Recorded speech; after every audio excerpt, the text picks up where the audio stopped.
This will be a different reading than I've done before. People ask me to make longer videos than what I've been doing. I was doing short 30-minute and whatever, and did an hour, and they want more, to be able to have freedom to go around and not just stand and listen, whatever. And so they can leave the ads on when they come up and go do whatever they need to do or whatever and come back and whatever. But at any rate, this will be a double reading. One part will be Kinsman Tribe, and one part will be coal buyers, bounty hunter. So anyway, Cullen Allen was adopted by Joshua Kramer. Joshua was in another book, and all these books are eBooks. They are fiction, and they don't necessarily stay in tune with what is reported. You talk about fake news. Even back in the 1860s during the war, it was reported that soldiers were shot twice, possibly. That means that it was adjudicated that if a person was out of action for a length of time, then he was wounded. If not, then he just had a scrape. It wasn't any big deal. And toward the end of the struggle, the supplies to the Confederate troops up in Ohio, the Virginia area, Pennsylvania, whatever, they didn't get through. They were what do you call it? I want to say ambushed. Anyway, they were ambushed as far as that goes. And the supplies were taken. And toward the end, Lee didn't lose the battles. What he lost was men, because he couldn't feed his troops. And they didn't have supplies. They didn't have enough powder to fully charge their guns. And some of the people that were shot with those low velocity bullets were hardly even harmed. Yet, had it been counted as a wound, it would have been more than the two that was basically reported. I think there were some that had 3 and 4 and whatever. But at any rate, with this, I talk about the amounts of wounds that both, my gun don't shoot, I'm reading here, Carlton Brisbane and anyway, they were furloughed out from having too many wounds. And but anyway, that's different than this. But anyway, that's just a point of interest for me. The facts that were reported, they weren't any more accurate than they are now to some degree. But at any rate, what we have now to me is disgraceful. When we have a news broadcasting, even newspaper, the newspaper is more accurate now than it used to be, but it's still slanted. It's slanted on, and I'm not going to say that word, but you know what I'm talking about. And our president is maligned. Even the courts are against his doing what he's doing. There are all kinds of people with all kinds of objectives that are saying what he's doing and the reduction and blah, blah, blah is hurting the economy. What they're saying is it's hurting their wallet, and they don't want that wallet hurt. And those are rich people. Not. I don't mean a couple 100,000 or whatever. I'm talking about rich. and some of the people that we have. Why would somebody spend millions of dollars to have a position in the government that pays $174,000? But anyway, that's me. Anyway, I got that rant over with. I'm going to start here with Cullen Allen. And this is Kinsman Tribe Part 1. It's done in 2 parts because it's long. At any rate, here we go. Cullen Allen stood outside the light of the fire, looking into the camp. He was partially hidden by the shadow of a large oak tree as he watched the woman he earlier followed from outside the camp. She stopped near her rumpled bed to spread the ground sheet, flattened the blanket over it, knelt on the blanket, and laid full length on the blanket. Turning her head, she looked at Cullen and smiled. He smiled and watched her pull the edge of the blanket over her shoulders and closed her eyes. He said, "You are as close as I will allow." A man moved to stand behind a tree a few feet from Cullen's left side. "What are you doing here?" Cullen continued watching the woman. "You are on my land. You came to me with an old, wore-out gun that I judge will not fire and a dull knife, yet you are guarding the camp. Why do you stand guard without a trusted weapon?" "My gun don't shoot. We only have 2 that will. They keep theirs and leave this one for me." Cullen said, "You are on my land. Come out to show yourself, and I will not shoot you. You won't shoot me if I stay behind this tree either." Cullen moved to his left and threw his body to slide into a prone position, looking up at the unsuspecting man, who looked down at the gun Cullen held aimed at him. "Guess I better come out from behind this tree. I ain't never seen a man do nothing like that." Continuing to aim the gun at the man, Cullen pushed his body up to stand on one knee. "Move into the firelight. Is that your bedding on the other side?" "It be." "The sun will show in less than an hour. Fold up in your blanket." "I'm guarding the camp." Cullen said, "The camp is safe and I will be awake. Don't argue. I did not ask. You are on my land." After the man followed his instruction, Cullen moved slowly into the firelight and looked down at the woman. He wondered at her beauty. Was this a woman or an apparition? Long hair, long black shining hair with full lips under her turned up nose, the most beautiful face he had ever seen.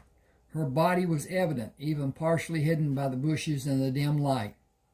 The edges of her mouth slowly lengthened into a slight smile.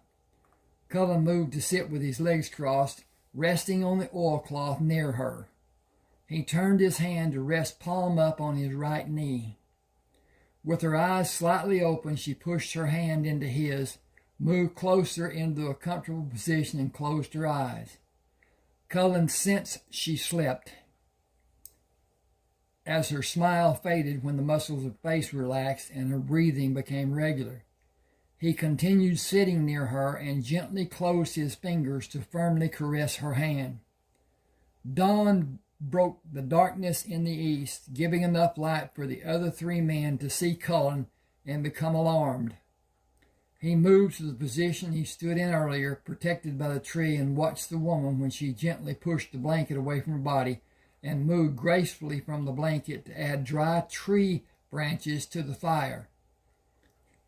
She placed the iron frying pan on the fire irons. "Not much to eat. I killed a deer yesterday. Do you want to eat with me?" Cullen said, "Among many other things I want to do with you." She said, "I know. You have your gun. Keep it ready and come to be near me. I enjoyed you being near me this morning." Cullen came to kneel beside her. "All I want is to be near you.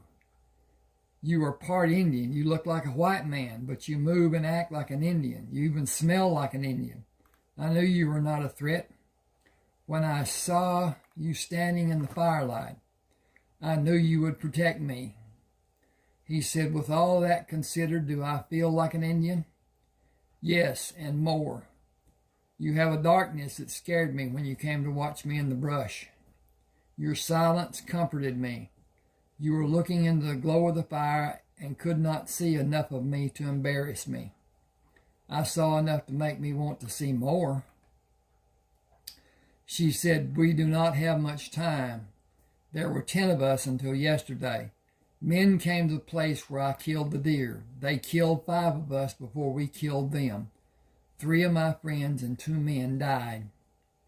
Cullen said, I sensed the sadness in you when I first saw you. You knew the girls. You knew the girls well? They were my playmates and we grew up together. I'm sad. I will be for some time, I feel. You brought some happiness. Still, I think of them. They were full of life and deserved to have long, happy lives. The man Cullen talked to earlier moved from his bed. You still here? The 3 men sat up to see the gun Cullen held. I am friendly enough. Just keep your senses and do as you need to do, but leave your guns where they are now. If I wanted you hurt, it would have happened earlier this morning. One man asked, who are you and why are you here? Why are you with Alandra? And Cullen Allen, you're on my land. I choose to be with Alandra. He asked her in a hushed tone, will you stay with me? I am an Indian. I will not be accepted by your people. They will welcome you and keep you safe. I want you to stay with me. She said, I must go to my family or they will consider me to be dead for disrespecting them. I will never be able to see them again. They will turn on me and I will be their enemy. They will never forgive me and I can never go near them again. Excuse me. I will lose all in my family. Cullen asked, will you come to meet my family? She asked, are the Indians? Some are mixed as I am. She said, these men with me will not go.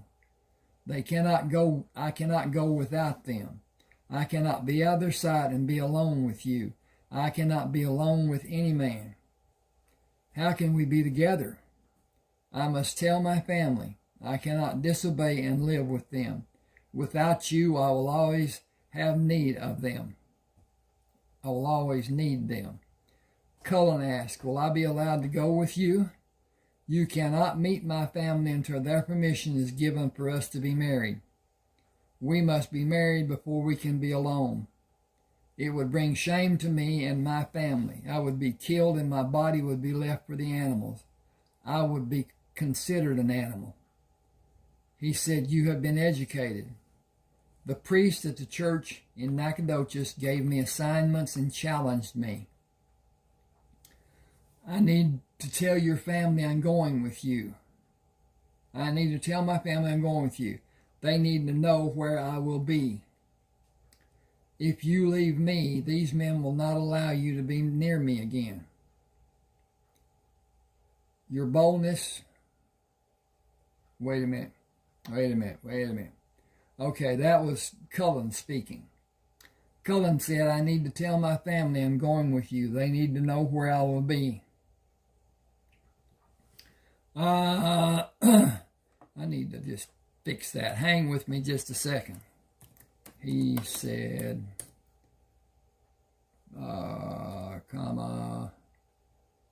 dink. Okay, got that fixed.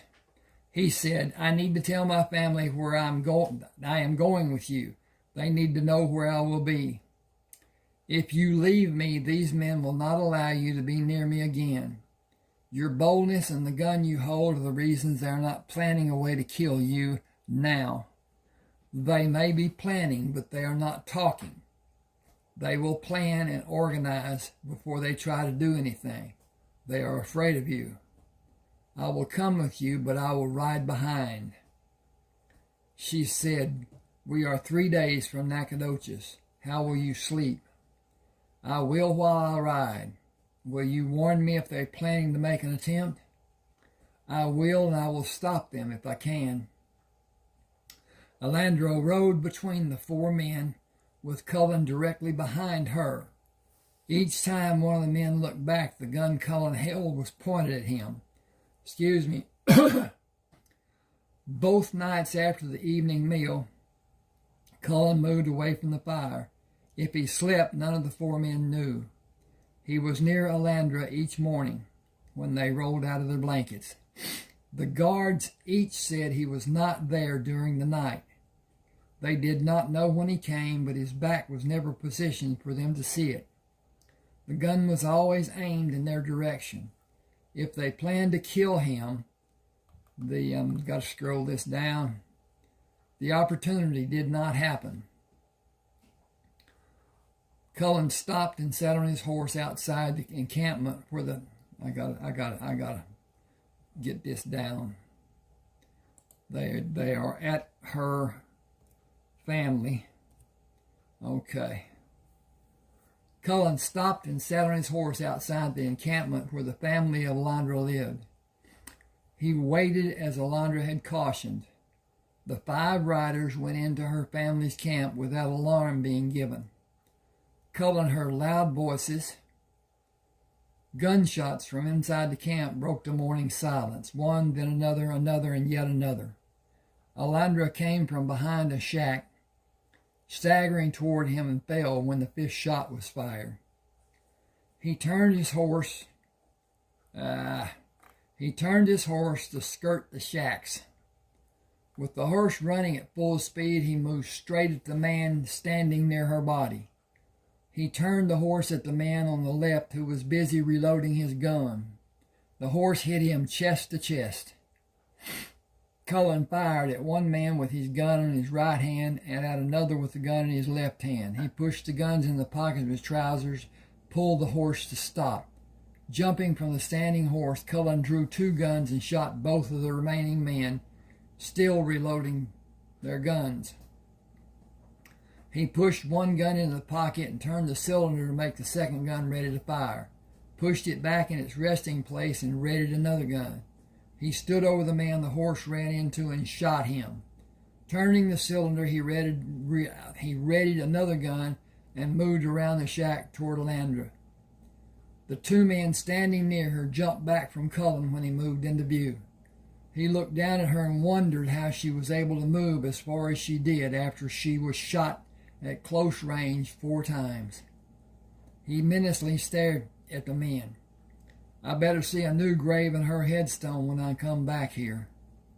It will be done as you wish. We took no part in this. It was her family. Do I need to look for more of her family? They looked down and shook their heads. Will you please leave Alandra so we can care for her? Others will come. You are the reason for her death. In their eyes you were seen. Oh, I need to put that. I need to do something different here. Make that a sentence by itself. Okay. You are the reason for her death. In their eyes you were seen as a white man. There are too many for you. I will kill many of them before they get me. I got to do something here. This is, I think I've got the wrong setup. But anyway. The man raised his head. You will not need to kill any more if you leave. They will not come for you. They will only protect our people. Cullen mounted his horse and rode toward the tall church steeple in Nacogdoches. People moved out of the street when he came into their view and disappeared in the shops and alleyways. He tied the horse at the rail in front of the Silver Star Saloon and went inside. What will you have? You're new here and your first drink is on the house. Beer will do. He drank a sip and put the glass on the bar, turning his back to the bar and watched the men playing cards. Several men stood near the table, holding drinks. 3 men sat at the table near the back of the saloon, and a solitary figure sat at the corner. Light from the front windows fell short of illuminating the corner table. Cullen could not fully see the man's face. Girls in short dresses hung on to the arms of several of the men. Cullen intended to enjoy his first drink before he started back. The beer was not enjoyable for him, and he did not want the liquor sitting on the shelf behind the bar. He watched the card game until he lost interest and went next door to the cafe for breakfast, came back into the saloon to watch the game again. He decided gambling was a stupid thing for a man to do, and he was sure one of the men was dealing from the bottom of the deck. He had seen enough. Nacogdoches was not a place he wanted to stay very long. 4 men entered the town of Nacogdoches from the west. He's been standing... Yep, this is the wrong one, but anyway. He's been standing around the saloon like he was some kind of a god, watching the poker game and the men drinking and watching the women. He's standing inside a saloon and he ain't drinking. What kind of man would do that? That's why I come to get you to help. What's he done to you? I'm telling you. Abby over at the saloon said she'd bet him for free. He's one of them Kramers from up north. He's got no business down here. We're going to send him back tied backward on his horse. It's going to go back with him sitting that away. Good enough for him. Should have stayed where he belonged. This is our town. It's going to send a warning to them to stay away from here. Come on. Cullen moved through the swinging doors of the saloon and stepped into the hard-packed street. Graham shouted, "Hey, you!" Cullen spun to his right to face the 4 men and brought his gun up with his left hand.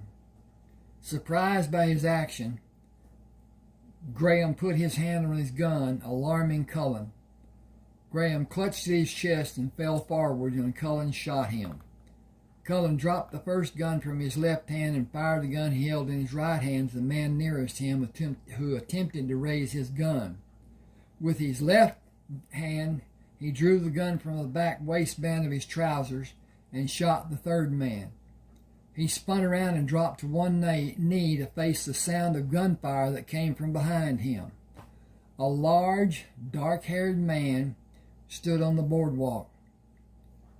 He held his right hand up with his empty palm held out to Cullen and his gun in his left hand pointed up. Looked like he needed some help. Cullen turned his head to look back at the 4 prone bodies. "Why do you think I needed help?" "Yeah, I gotta change this. Bear, dink, wappa." He came to his feet, still looking at the man, and slowly turned the cylinder to ready the gun. "You have 3 guns, and there are 4 of them. Are you going to use that gun or put it away?" Dink. That's another. That was Cullen speaking, and it's not done that way. Okay. I think I need to push that. Yes, I do. Okay. Are you going to use that gun or put it away? It is spent. It makes no difference one way or the other. You stand there another 3 seconds and it will make all the difference in the world. Why? Because I will shoot you not knowing what you intend to do. He placed the gun in his waistband. What can either of us do? You discharge the 3 guns you have and I discharge mine. How is anything more going to be done? My guns shoot more than once. I have never seen a gun that will shoot more than once. May I look at it? Naturally, I have no expectation that you will allow me to hold it. That would be foolhardy of you. Cullen said it would if you knew how to reload it. That is true. I suggest we get mounted and put this town far behind us.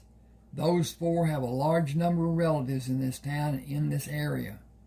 I am a stranger to all the people in town except the bartender, and he does not know my name or want to know it either. He told me about the Claremont people. He does not like them, and he told me they were you were in trouble as you were leaving. Are you known here? I have no knowledge either way. I should not be, but I cannot say anything as a fact. I am surprised nobody has started this way to see about them. They have no need to look at the 3 I shot. They are dead or they are dying. I shot all three in their chest. I can't say where my shot went, but he went down and has not shown any sign of getting up. How can you be certain where your shots went? The accuracy of my guns. Okay, I cannot argue with you. My name is Kiowa Bennett. Cullen Allen. The bartender said you were a Kramer. Then I cannot go home and lead these people to my family who are indeed the Kramers. Kiowa looked up at the street. Here come the town citizens. It looks like they are prepared for battle. Everyone is carrying a gun. That is not a good sign, the way I see it. Which way will we go? Give me a pause here just a second.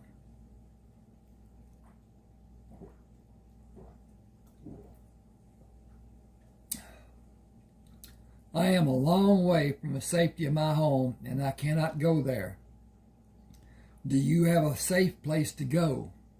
Just follow me. Cullen quickly retrieved his guns, mounted, and followed Kiowa east, leaving town. We will go this way and turn south and back west. This is the only safe way out of the town. The Claremonts hold land on the other three sides of Nacogdoches. This is Partner property, and they are not friendly with the Claremont people. From what I gathered while I was talking to the bartender, the Claremonts make enemies readily. I've been here several times and gained some information about the citizenry from the bartenders each time I came here. I will not come back after this. You should not either. The Claremonts will try to follow us, but I will lead them on a merry chase, and they will be confused, lose our tracks, and quit trying to follow us. Cullen followed Kiowa as he attempted to confuse anyone who might follow their tracks. He eventually led Cullen into a small grove of trees. Strip your horse, hobble him, and turn him out with our mounts. Cullen asked, do you have another stallion in the herd? They will fight even though they are hobbled. Most are geldings and a few females, no stallions. We need to have a permanent place to live, not just a camp. This is just temporary, and we move as often as we need to and remain concealed. How are you concealed? There are no people around us. Kiowa, we killed 4 members of a large family. Why do you think you are concealed? I backtracked and changed direction so many times and moved across rocks and used the water to hide our tracks. We did not leave a trail, and they cannot find us. I could if I wanted to find you.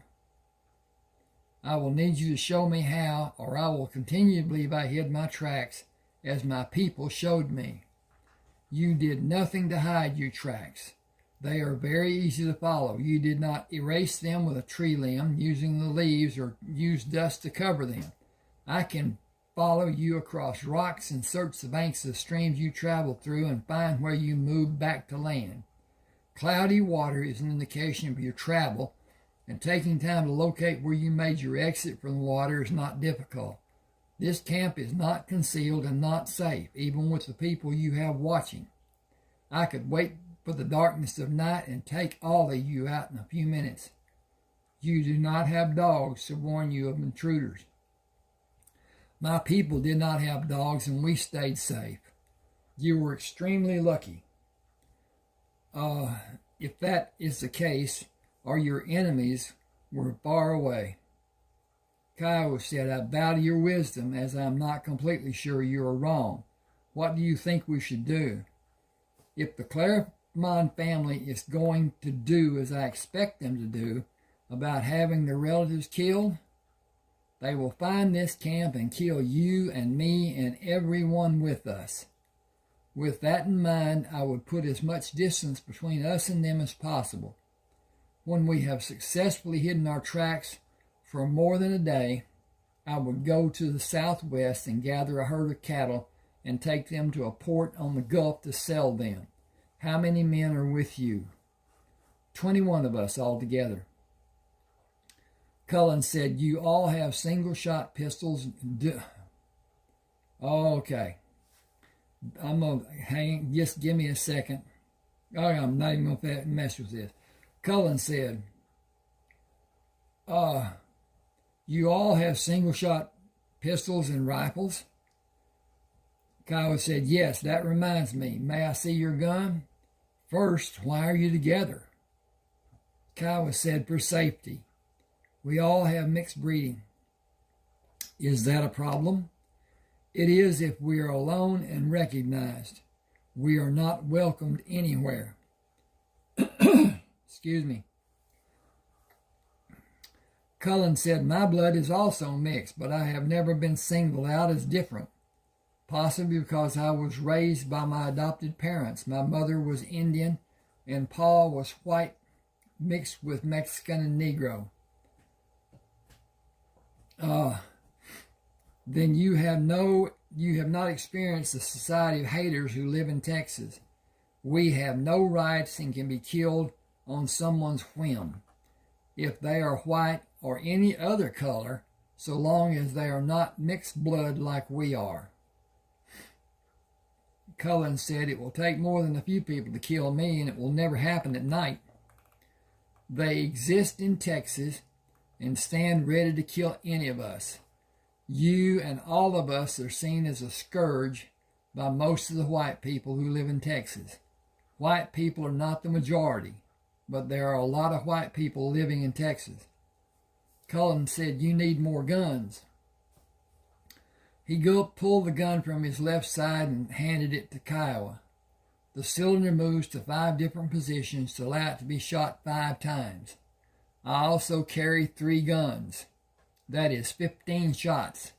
They better send more than 10 men if they intend to kill me. I will take out 10 or more in a stand-up fight. If it is done with stealth, and if I have ample ammunition, I do not care how many men they send. I could not do anything to stop the men in Nacogdoches from trying to kill me. I did what I had been trained to do. I did what I practiced doing. I defended myself from being killed. Excuse me. I have no delusion of my safety. It does not require any wild guessing to conclude what actions the Claremont people will take. There is no doubt I have been named as a criminal, and my family also. I will warn them on the way north. They are constantly watchful, but the threat the Claremont people pose is real. It is more serious than any danger we have faced before. I have a plan to gather cattle and take them to the Gulf for sale after I warn my people. The morning after a good rest, I intend to begin. Include me to stand watch tonight as everyone does. Kiowa shook his head. The list has already been done. Excuse me. Wow. Just put me in the rotation and let someone rest. It cannot be done. Why? It is a simple thing to do. We have been doing it so long, it is a habit. That is a pretty flimsy excuse. Kiowa shook his head again. I am the only one who can read and write, and the men will not understand a change being made with all the confusion it will cause. I am not sure what you mean. I can't just tell some of the men that there's a change being done. I make them stand in 4 groups as the 4 guard positions. Line each group up in order of duty. While lining each up, they know what men will be standing guard with them each time. They know the others on duty before their turn, the ones on duty after them. Kiowa said, you look white. You do too. I cannot stand guard for that reason. One of the men might shoot you in the dark when he does not recognize the man he always sees by thinking you are an intruder. Old habits are difficult for some people. It is true for all of these men. Cullen took the gun from Kiowa. We will start to rectify all those areas when we have sunlight on the way up north tomorrow.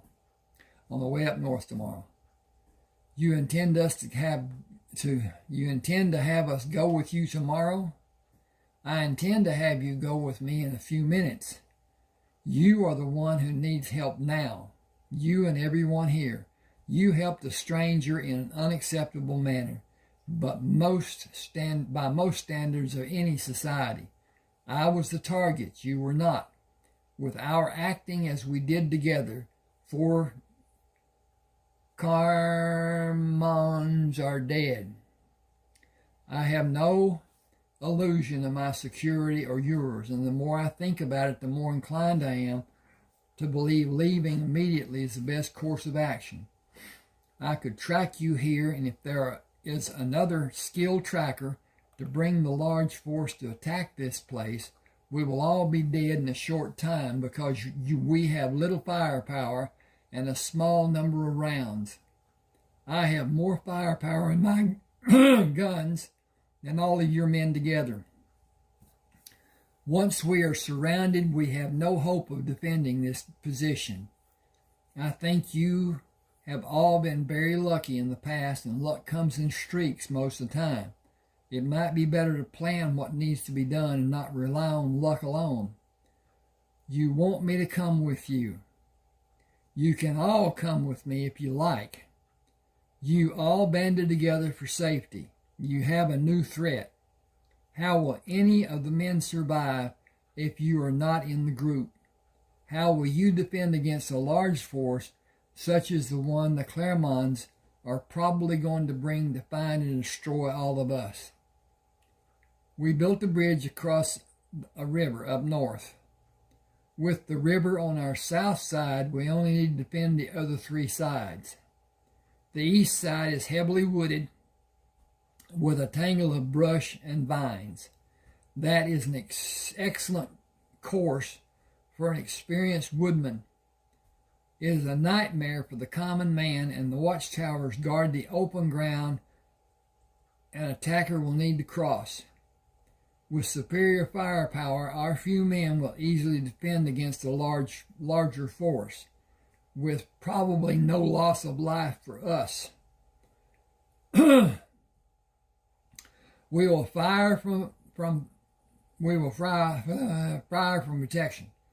While an attacker has to show himself to shoot, he will become an easy target. It would be a catastrophe for anyone to attack the home where I lived as a child, or the compound up north at the river, with us well armed and defending it. Your men need training. They need to learn every form of education they be able to digest in a short time. I think 2 or 3 months. More than any other aspect, they need to learn how to fight together instead of as a single man. They need to learn tactics and communication. Their need is to grow in maturity and working together. It seems you have a bunch of individuals who are scared because they do not have discipline or leadership. They only trust themselves. I need to make that, you can leave it alone. Alone, they will probably not survive. They have survived until now. That shows they have some degree of ability. It needs to be known what their abilities are and how they can use their abilities as a team, working and fighting together. We all need the firepower available from my family. Kiowa called the group of men.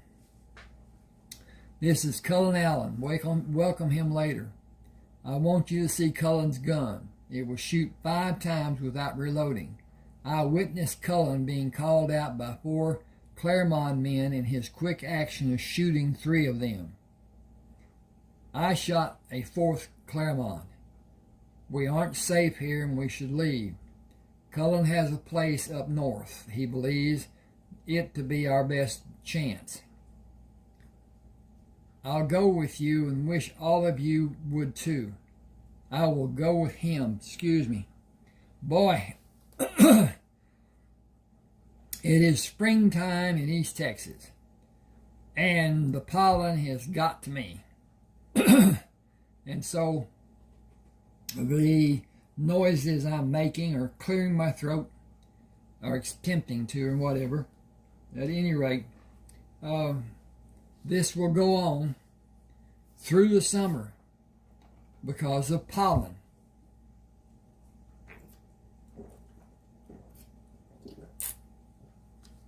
Had to take a drink there. Okay. Let's see. Better get. We've been together for safety, and the threat to all of us is more real than it has ever been. All of you are not known to have been involved in the killings, but it becomes known that you're with me. But if it becomes, you will be a target too. I am certain the Claremonts will do all that is possible to find me and Cullen, and probably all of you. I do not regret that I helped Cullen. I would have done the same for any of you. I believe Cullen would also. He is the type of man who will not stand by and watch an injustice being done. That's true for every man in this camp. Cullen told me he could find us by following the tracks we made coming here. I have no reason to believe he is wrong. There may be others who can. With that in mind, we cannot stay here and trust that we're safe. We must take every precaution to be certain. I made my choice to leave and go north as I believe it to be forced on me. You will each need to make your own choice. The men continued standing as they had been and remained silent. Kiowa looked at Cullen. What needs to be done? We need to organize. Our union will be by voice, but one man will need to be the voice for everyone, with any one of us as a designated leader. If it comes to a point of disagreement for me, I will go my own way. I have lived too long to allow someone to jeopardize my safety. I will acquiesce to anything being chosen to do that is safe. I will not if I judge it to be unsafe or life-threatening. You all know each other. Pick a person to lead. Kiowa looked around the men. Anyone think you should lead? Anyone think you have abilities greater than Cullen's? Max Ironlegging said, we all came to you. You've been our leader. I don't have the ability that Cullen has, clear and simple. If you leave it for me to decide, he is our leader. Cullen raised his hands. I will suggest. At times I will suggest loudly. I have been trained for a great part of my life to do things none of you have been taught. I do not have military experience. I have military training. I do not have leadership experience. I do have leadership training. I do not have formal education. I do have knowledge given by teachers who do not have a formal education, but I have abilities beyond many so-called educated persons. I have training that will never be taught in any school, elementary, secondary, higher, or formal. He looked around the group. My plan is to teach you how to read and write and give you books of your choice to read during your leisure time. I will show you methods of defending a position and attacking other positions as a force working together.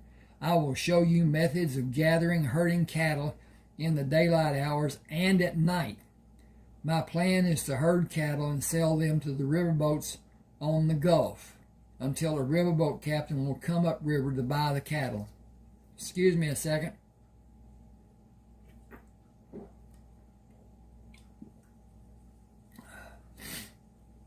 Cullen looked around the men standing in a half circle. You can go to the northern compound with me and remain there safely for any number of days you may like, as long as you respect my family. Outside the inner circle of my immediate family, there are a few white people and a few are of mixed blood. The others are Negroes. If you do not object, you are at liberty to join me and have a life you will not readily have if you remain solitary. Corey Yellowhand said, I got no problem with all you just said we will do. I got a problem with knowing some of what you said. I ain't never heard some of those words you used. I looked around while you were talking and saw some of the blankest flat faces I have ever seen. Grown men with their mouths hanging open. I will not apologize for my speech except to say you all have the opportunity to learn if you come with me. I suggest packing the camp and leaving here as soon as possible. There are far too many in this company to be able to cover our tracks. We may be followed. We will travel as fast as possible, as far as possible. It will take 3 days to get to the river. Take short rests and move out after those rest breaks. Wow, Pepsi. Travel at night when it may be possible and in the daylight hours. Kiowa held the gun out to Cullen. We can't travel at night.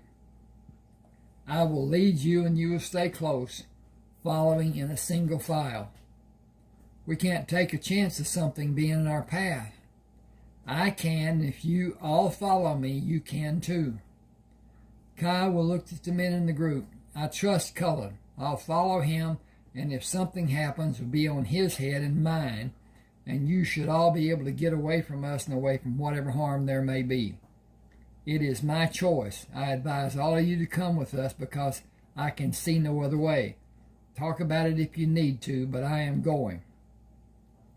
John Salinsman said, I am going, and I advise everyone to go. We all know the danger we face. It is known that our bloodlines are not acceptable people. We have all seen people like us murdered, and the law did nothing. I won't wait for them to come here. I'm going. Boston Lightfoot looked around at the men. Anyone not going? When no answer came, he said, we will eat, get our canteens filled, pack everything, and leave. Is that the plan? Jack Calhoun said, we have almost finished packing, so we will probably be ready in less than an hour. Cullen, can I see your gun? Cullen pulled one from his trouser pocket. Will all of you promise to always treat these guns to be loaded and maybe discharged, even if the possibility is small? A gun is always dangerous. My gun is more dangerous than the usual common handgun. It is just a fact. Everyone agreed, and individuals said yes. Kiowa looked around the group of men. I think we just made a partnership that will give us more help than we've had until now. It is a life-changing improvement. Shall we begin the journey of our enhanced lives? Cullen grinned. Do we have a tribe? Kiowa began walking away. We are all kin. We are each a kinsman in an organized tribe, a Kinsman Tribe. Cullen pointed. The fastest way is north on this trail until we get to a trail leading northeast. It will intersect the road going north to my home place. We have about 2 hours of daylight. In 4 hours, we will stop for a 4-hour rest. 4 men will each stand watch for 1 hour. Everyone will have at least a 3-hour rest. If we follow that scenario, we will be at my home in 2 days. I brought jerk meat to last me. Will we need to hunt for food? Kiowa said we each have some dried meat, but not enough to last. Cullen said wild cattle are not abundant here. They have been gathered, but some are scattered, and only a few are butched. I've got butchering on my mind. Bunching them and roping a young one will be easier. We can easily find them tomorrow. None of you have ropes. Have any of you had experience with herding cattle? Kiowa said, we traded the ropes for guns, but we can all use a rope. The life we were forced into was not well planned, and we came together with what we had, which was not much. We devised ways to trap and butcher our meat. Some men are knowledgeable about plants we had to eat. We are not suited to be thieves, but everything we had is becoming older and less useful and needs to be replaced if we are going to survive. We need a means to replenish our goods and possessions. Hang just a second. I got to check this out. I hadn't even done that and should have already. Okay. Okay. It's going okay. I want to interject here. Each of these videos have manual ads that I place the positioning to be where the changes are made, and so it's I can't tell you about it completely. Then YouTube is going to place ads in all the videos at different areas than what has been manually done. So they're going to add ads, make ads that are much more prolific in number than what have been. And what I'm going to do, I'm going to make less,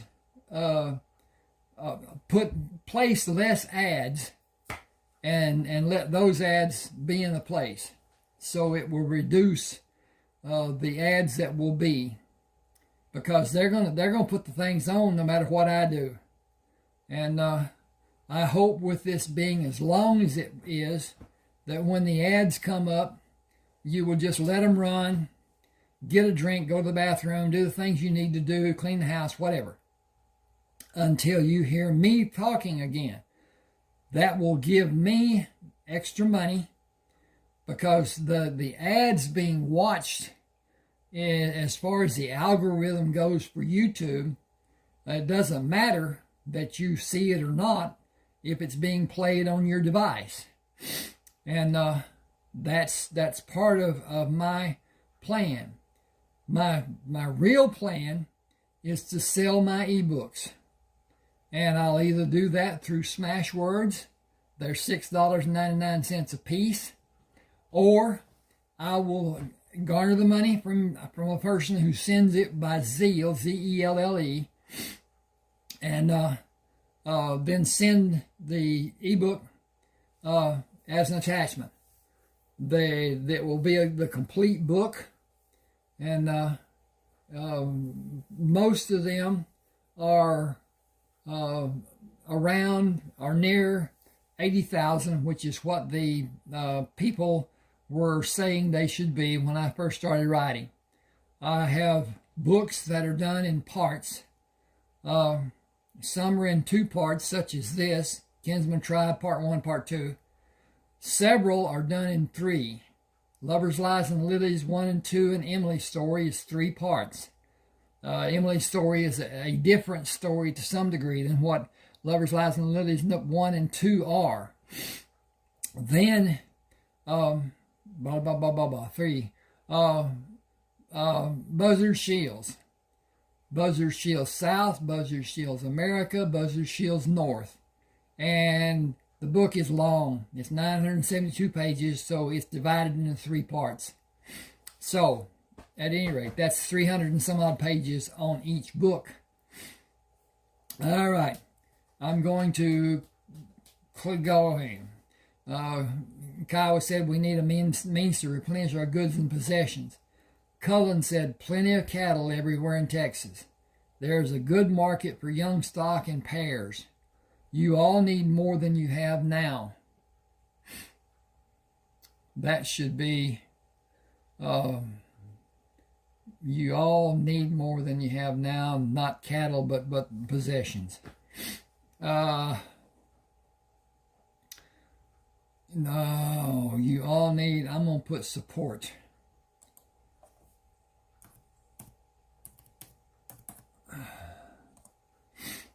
You all need more support than you have now. You can get it at my home place and pay for what you get later. That is the only answer I have. Is it enough? Kiowa said it's the only answer we have had since we formed this group, but how do we stay away from being seen and possibly killed? All of us have a price posted somewhere.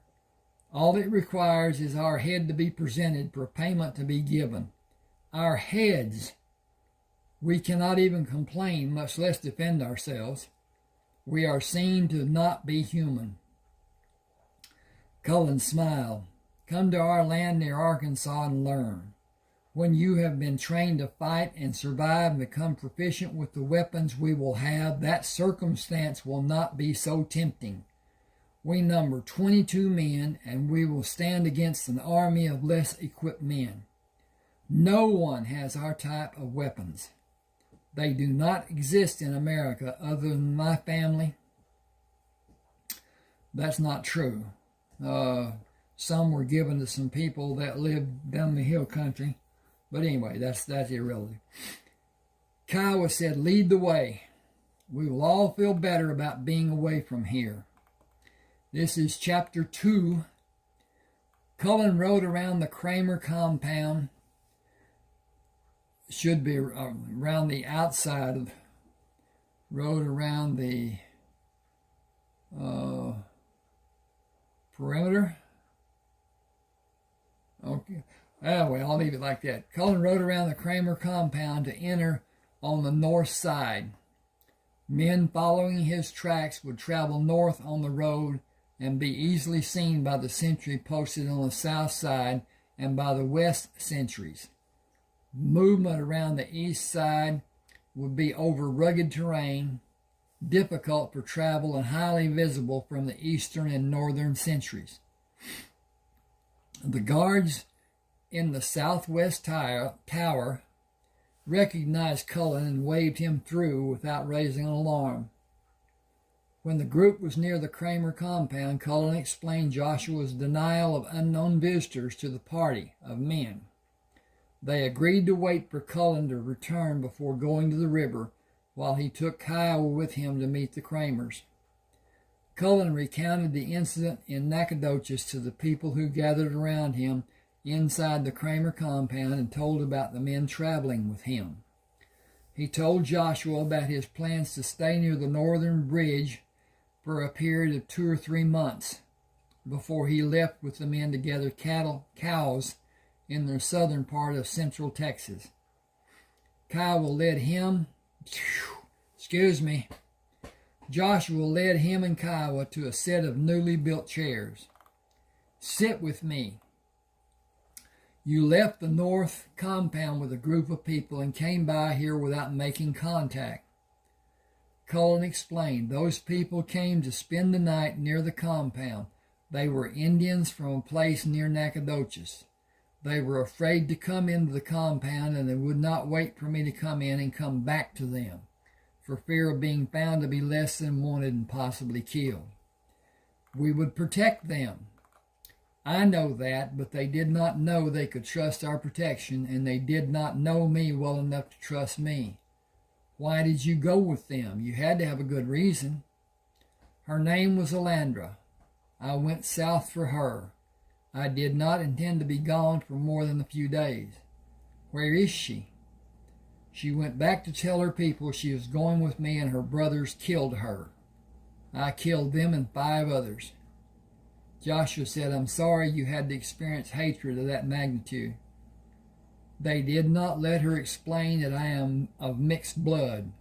I was not allowed to go into the camp to talk to their people as I wanted to do. It was my intention to keep her safe and bring her here. When she told them she would go with me, they saw me as a white man and spat on her and killed her. He searched Joshua's face for understanding and continued. Papa, I have never seen anything like that. Her own brothers killed her. I killed those who shot her, and I did not know what to do after it happened. I went away from the men and made certain they did not follow. Nighttime came and I could not sleep. I started back home and stopped in Nacogdoches to see what a town looks like. It is a big town, not like Big Cypress. Joshua said it was a Spanish mission, one of the oldest establishments in Texas. Cullen continued, I got there at night and found the saloon still open and drank beer. Well, I did not really drink it. I found it to have a repulsive taste. I listened to the men talk and watched the women. Is it their purpose to get the men to drink more than they normally would? It seemed that way to me. Joshua said their purpose is to entertain the men and make money for their own pockets and for the saloon. Cullen continued, I went to see the church and lit a candle for Elandra and stayed there until daybreak. When I went back to the saloon, the Claremonts tried to kill me. Kiowa killed one of them. We joined forces and came here. Joshua spoke to Kiowa. Thank you for helping Cullen against the Claremonts. We will be alert for them. Supplies are ready to be taken to people at the northern compound. Take guns to arm the men you have with you. You can collect the payment for them when you complete the cattle sales.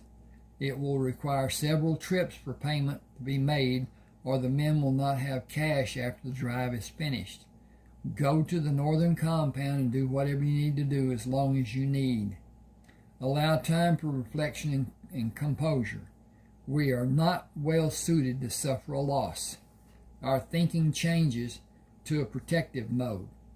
You will require time to reflect on the events you are attempting to qualify. It is a process you must find, not to understand, but to rid yourself of the emotions confronting you. They are not controlling you, but you are reacting to the ridiculousness of them happening. You are feeling guilty about occurrences you could not control. You could not have known they would happen. You must discover how you will live with those memories. It will not occur swiftly. Go north and stay until you're ready to live a normal life. You will find the way. Draw on the teachings and instructions you were given earlier in your life. Answers to all you need are present within the knowledge your training instilled at your disposal. Having the answers will not come in a short span of time. Joshua smiled. I am glad you had the opportunity to experience beer. I am also. That curiosity has been quelled. You should tell everyone what you plan. Many may want to accompany the group bringing supplies to you. Some may desire to go with you on your cattle drives. I know you will guide and protect them. I think they would be risking too much if they came with us. I will do my best. The wagons will be loaded tomorrow morning with the supplies you need in the coming months and replenishment for the northern compound. Bring the ore that has been gathered when you return. Joshua turned to Kiowa. Cullen has been trained and instructed in a manner you may find difficult to understand. Do not attempt to. Allow him the freedom to act as he will reasonably be needed. He has skills my forefathers were taught and developed from the time they were able to reason. We will know when and where to follow. All of my sons are capable in areas most men do not perceive to be possible. Kiowa said, I have witnessed some of his abilities. Everyone with us knows, and we will follow without questioning his leading us. That will be enough. You are welcome to come at any time you choose. Only one other will be allowed to come with you. It is a long-standing rule to aid in our safety. Heath waved when he saw Cullen stand. Kiowa, come meet my brothers. Heath met Cullen with a bear hug, raised him off his feet, and turned them in circles. Placing him on his feet, Heath asked, where have you been? It is a long story, and men are waiting for us. I told Papa he will tell you. I killed some men in Nacogdoches. This is Kiowa Bennett. He killed a fourth man when he thought I needed help. We will go north to stay for a time and come back to gather cattle south of here to sell on the Gulf. He hugged Sherman. Kiowa, the man you just did this little dance, the man who just did his little dance with me is Heath. This is Sherman. Heath shook Kiowa's hand before Sherman said, thank you for helping our brother with his need. You are always welcome. Cullen asked, will you come north and visit? Are you expecting trouble to come to us? I do not know what may happen. We number 22 men. Papa will arm and supply us, and I will instruct the men about the guns and strategies. We will stop to visit on the way south when we are ready. You could help if you come up, even for a short visit." Sherman shook his head. "We should wait until we know what is apt to happen. I have an ominous feeling. You have a darkness that troubles me. How many may come?" Cullen said, "Too many of them live in Nacogdoches to make an accurate statement. They are a cloddish bunch." Sherman said, "We will prepare for them, and I have no feeling of imminent danger. Do you, Heath?" "I am only feeling Cullen's disturbance. You defended yourself. Why are you so disconsolate?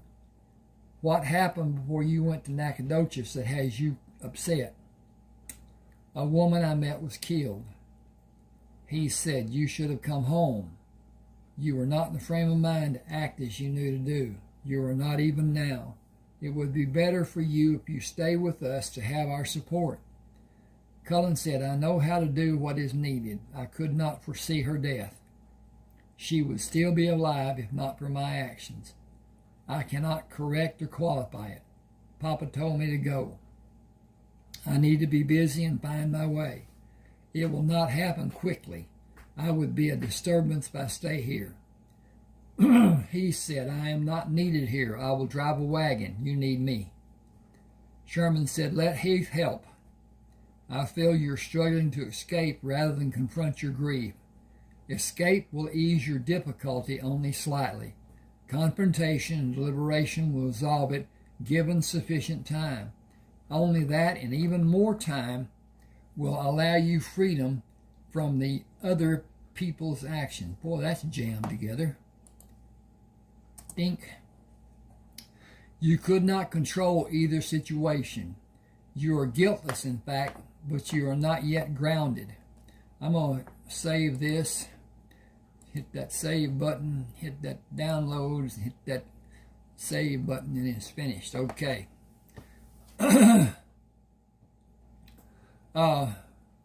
Only that and even more time will allow you freedom from the other people's actions. You could not control either situation. You are guiltless, in fact, but you are not yet grounded.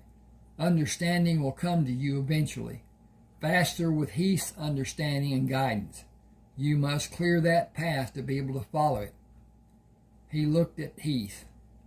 "Papa will not desire your leaving. You should spend time with him and listen well to his counsel. You will tolerate Cullen's resistance when you should not. Old habit, grown out of brotherly protection.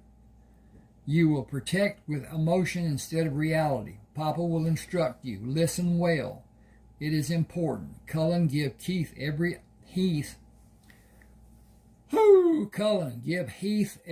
iota of information. Do not attempt to protect him, as you will be driven to do. Fair enough?" He said, "It will be needed. It will not be comforting for either of us." He gripped Cullen's shoulder. "I will meet you at the wagons tomorrow. I will say my goodbyes first and be ready to leave when you are." Cullen said, "Will you show Kiowa around? I have not seen anyone except Papa and you." Sherman said, "I will. Heath will talk to Papa. Give me a hug and know you will." Ding, ding, ding. Well, now, am I off here? What's going on? Okay, now it went up. Okay. Keep us in your thoughts.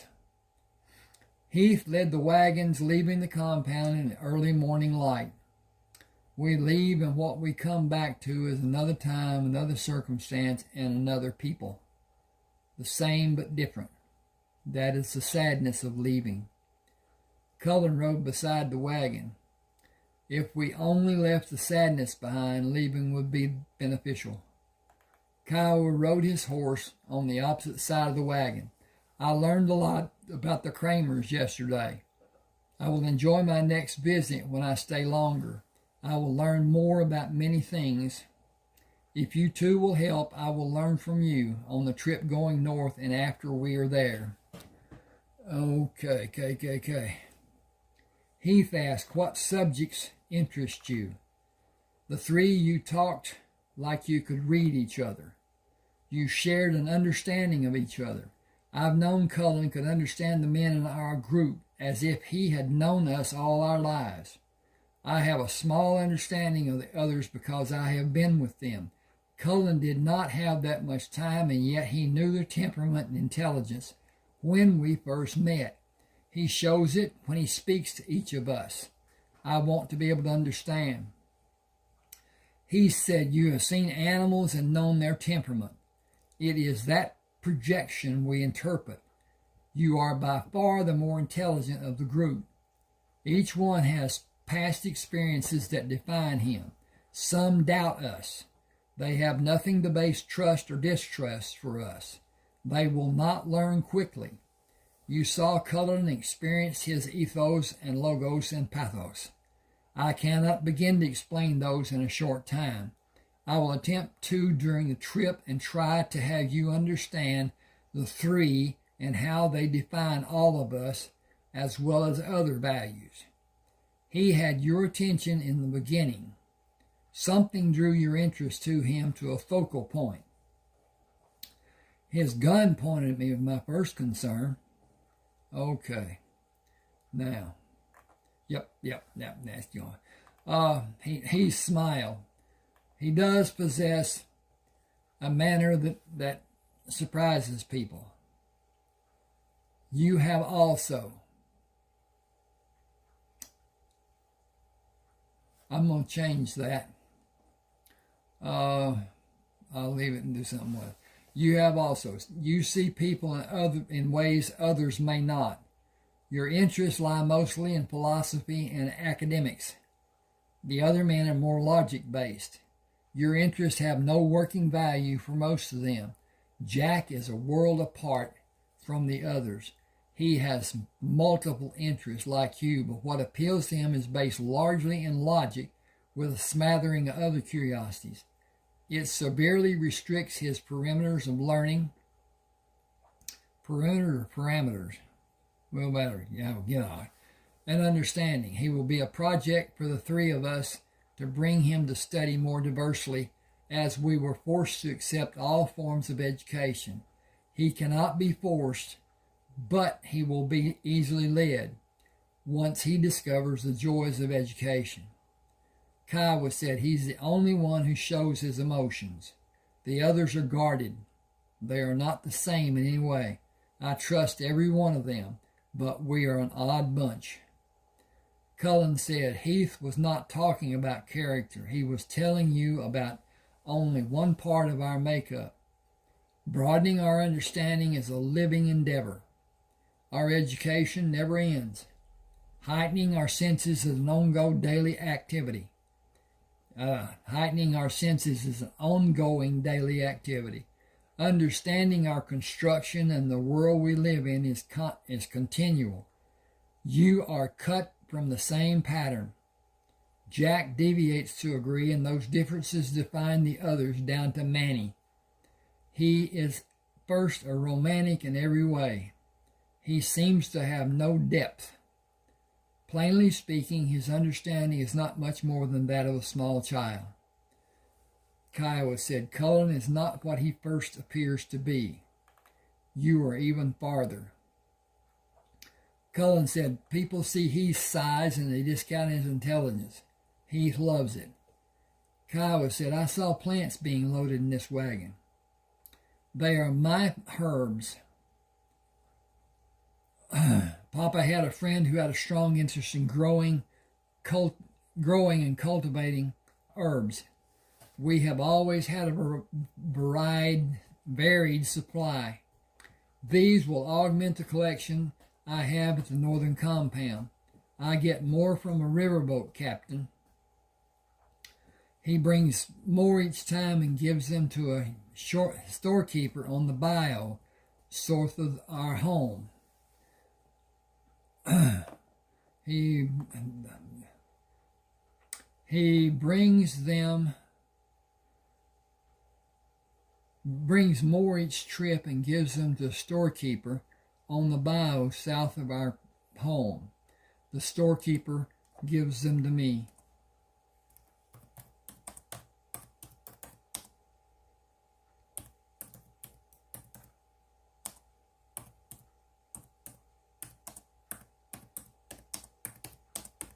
Okay, got that part done. Got an extra T in there. Okay, I'm going to hit this button up here, and hit that button right there, and hit that button right there, and be done with that button right there. Okay, that part is saved. Cullen said Heath has herbs he propagated from other types. They have medicinal properties and enhance the taste of food. Kiowa said you had instructions beginning in your early years. Learning was easy during that time. I worked on our farm with my brothers. I never saw a book until I was 17. I learned to read by myself and later taught my brothers. My ability to read is slight, mostly because I have only 2 books to read. My older brothers played games using words and taught me to develop the use of words I did not get from reading. I took the big words and asked the preacher how to use them. He had me write a list and then make sentences to use them. I became better versed than most. Heath laughed. Excuse me, not laughing at you, but the thought I had. I have many books in the northern compound. I am anxious to read,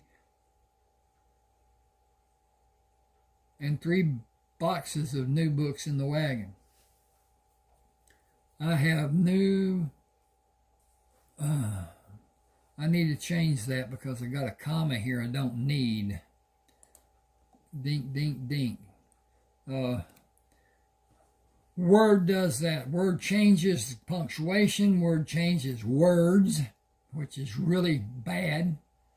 And editing is difficult. Anyway, he says, I have many books in the northern compound I'm anxious to read. And 3 boxes, there's another comma. An and does not need a comma. And is a conjunction. Why should it have a comma? Okay, there are places, yes, but not just all the time. And 3 boxes of new books in the wagon. 1 is about knowledge of how to cross-pollinate plants. You will have a library to select a book of your choice. Cullen said, after 3 days we will be there. He said there are no hostile Indians in the area we will pass through. Men who live by theft and murder are always a threat. Tonight, before the guards are posted, the men will be instructed in their new weapons. We will not have a threat when the weapons are understood. No practice is needed to learn how to fire either the handgun or the long gun. They are accurate. Sighting and discharging properly will bring their accuracy to bear. That schooling process is almost instantaneous for a man who's ever fired a single-shot handgun. Deliberate use will overcome known fears of the old guns. There's nothing to be feared with our guns. There are no powder flashes to burn your face, your hand or face. There are no powder flashes. Cullen rode back to the rear of the wagon and brought out a handgun. Take this and practice sighting without pulling the trigger. Feel the gun.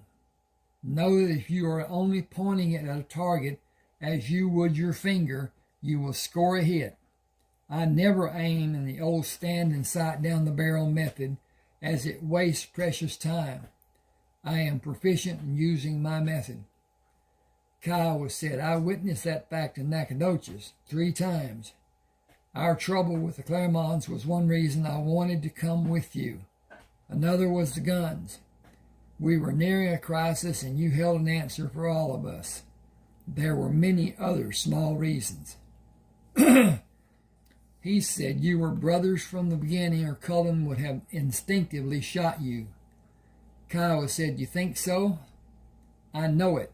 I know my brother.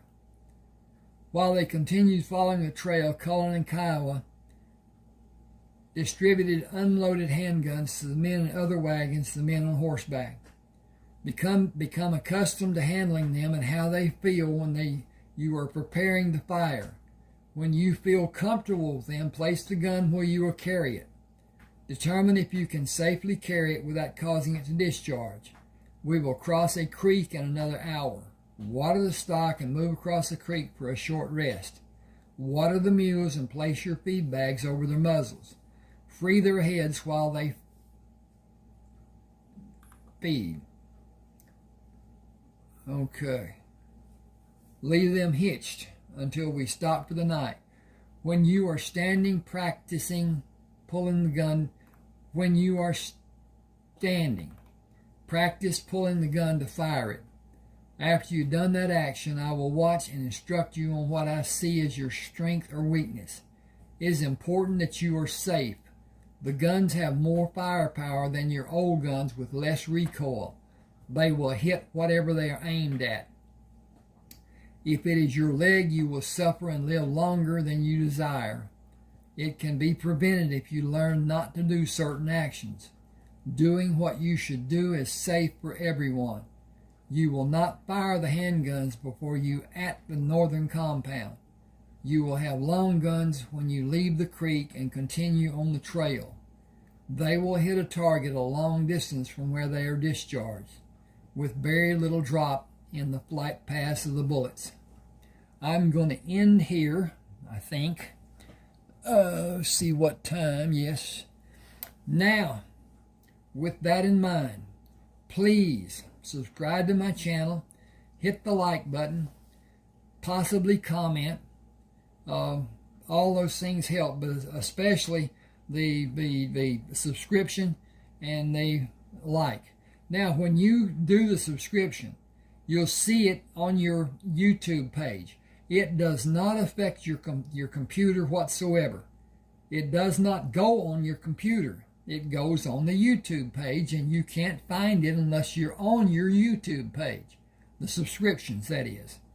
So, at any rate, take the time to smash that button and smash that other button, and subscribe and like and possibly share. Yeah, but share with people that like to read.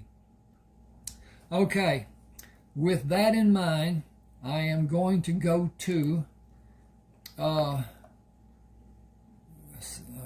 on a second. I gotta hit a couple of buttons here first. Save as, download, save, and that's done. Now it will let me close it. Okay, then this is actually it is oh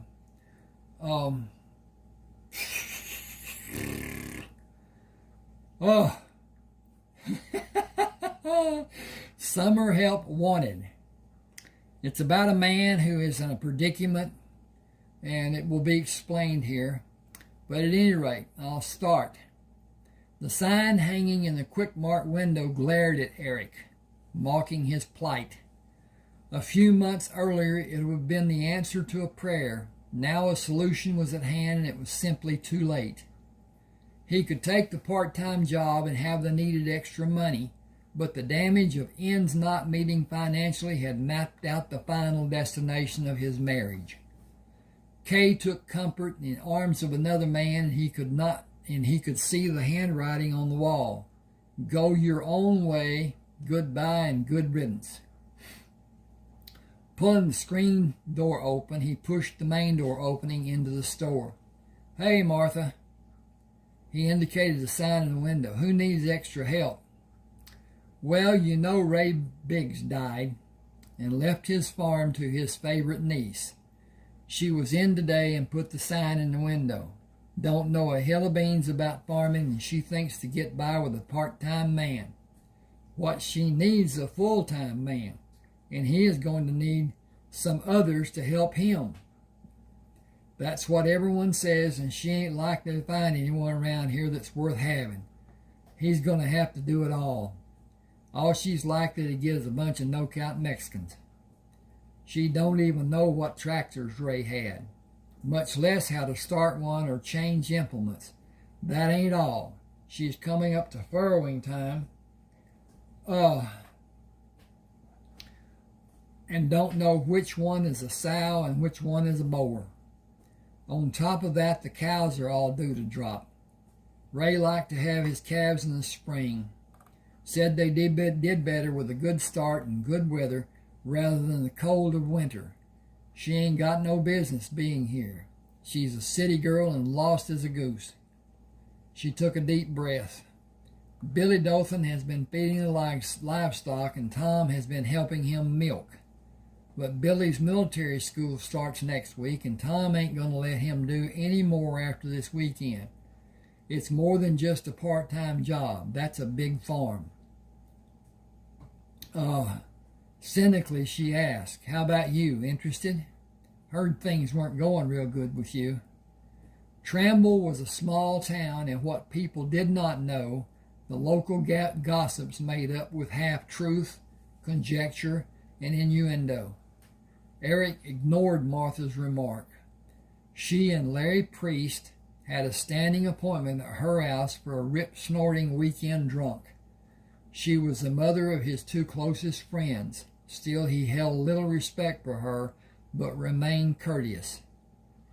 We can all use extra money, but right now I need a loaf of bread.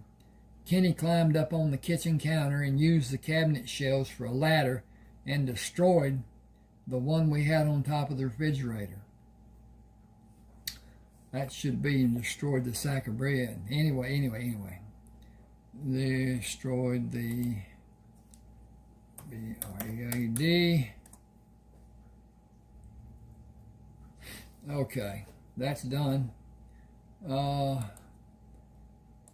The problem with writing is editing and getting things right, and it doesn't always happen, as I just witnessed. Okay, he was trying to get a slice of bread and rip the sack open. His movement to open the bag sent pieces of bread all over the kitchen floor. He was not able to reverse his movements to get back down. He was stuck on top of the refrigerator. He was not very happy about that. We sometimes dig a hole too deep to manage, but life is all about the averages. He had success and failure, but he will learn from the experience and find the ability to define the repercussions and formulate an exit plan later in his life. I haven't seen Clayton or Merle since last weekend. Is Patch's leg mending all right? You mean the flag race where he banged it on the gate that idiot closed? It isn't real bad, and the swelling went down real fast. He'll be ready to ride this weekend. He's hard to beat on the barrels or flag race, but only Clayton can ride him. Only him, too, and Patches won't ride double. That's why we got him so cheap. Eric knew Patches acted badly when he was allowed the freedom. Unknown to Martha, Eric held the papers on Patches. Eric, Merle, and Clayton shared what little they had. Patches was considered Clayton's horse, and Eric had ridden Patches after Merle bet $500 gazillion that Patches would put him on his butt. Merle lost the bet, which was made by two good friends. They were always betting some outlandish amount and knew it was only made in jest. Eric rode Patches to keep the steer riding straight or hazed when Clayton and Merle bulldogged from Eric's horse. Clayton hazed from Eric and Merle while they bulldogged using Eric's horse. Their partnership began at a rodeo when Clayton offered to haze for Eric in exchange for Clayton's use of Eric's horse in team roping with Merle. Their association grew over the years into brotherly love. Here's the bread. That'll be 35 cents. He paid her, went to his pickup, and wrote the telephone number on a piece of cardboard he found behind the seat. His intention was to drive out to the farm to talk to the woman to have a better feel for what kind of person she was and what she expected to be done. He wanted a number in case he was unable to see her. He desperately needed the extra money. He enjoyed farm work. He was skillful when doing anything with his hands. Starting the truck, he turned north and waited for an eastbound train to move through the town. He waved back at the conductor on the last car passing through the crossing. The train whistles were a regular occurrence, and it had been many months after they moved to Tramble before he came to the point of tuning the blasts out and sleeping soundly. Eric recognized all the train crews, having met them through Kay's Uncle Earl, who was retired from the railroad and lived in Willoughby, where the train terminal and roundhouse were located, and where Eric worked as a mechanic apprentice behind the Oberfeld Ranch and Home Store. Colonel Oberfeld, a self-imposed title, built the ranch and home stores, which were in many cities across the state, and subsequently built the Oberfeld Clutch Factory in Willoughby, after acquiring the patent for the clutch. The Oberfeld family owned the stores and clutch factory after Mr. Oberfeld died, and his two sons and his daughters had individual responsibility for different segments of the Oberfeld holdings. The shop Eric worked in was at the rear of the ranch and home store, but was independent of the store. Eric's wage was $2.10 an hour, and no raise was forthcoming. He drew so little the company's only deduction was Social Security. He had veteran benefits from his service in the Navy and did not participate in the health coverage plan. Kay had insurance for herself and the two boys through her employment at the finance company. She excluded Eric without discussion. It was only a single act of the many unforgotten slights, which was leading to the final episode in the fiasco their marriage had become. Kay met him as he opened the front door, grasped the tied end of the bread sack in her hand, jerked it from his hand, and moved away from him without speaking. Silently he turned and slowly walked back to the truck. His life was in shambles, and the end of his marriage would be the catalyst to bring complete destruction to the life that had been. He held no illusion that he could financially survive the impending divorce. In a previous time, a man without substance could have children, be divorced, and continue to have somewhat reasonable life. The sympathies of the modern courts usually favored a woman. The children involved the man. With children involved, the man was usually financially ruined. She was often granted everything, and in some cases even more than everything. He had friends who had been divorced, and the judgment of the court gave the wife more consideration than the wage the divorced husband earned. Some took out loans they were unable to repay, leading to bankruptcy and further court costs, which they became farther behind in payments to the ex-wife. Eric felt the result of the divorce would be a financial loss he could never overcome. Kay and Eric had very little, and it was mortgaged to the fullest allowed. Everything he had would be lost in a divorce. Jointly held possessions was the only glue holding them together. He knew they had to make the best of a bad situation and find a way to have closure from the sadness of an untenable marriage. Starting the truck, he watched as Kay opened the curtains of the window to look outside. She quickly closed them when he waved. Deep sadness had torn at him for a period that seemed to have existed throughout his recollection. Tears had never been shed. He felt a release would never happen. His marriage had died, but there was no body to lay in the earth and cover. Oh, okay. I'm going to get up here and do this, and yeah. I think...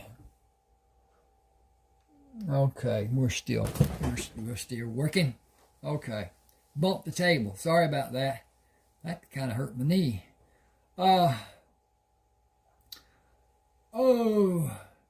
He would become a stranger to the boys. He had lost all purpose in his life. Now his only function was to make money and support those people who would soon leave him and begin a life that excluded him.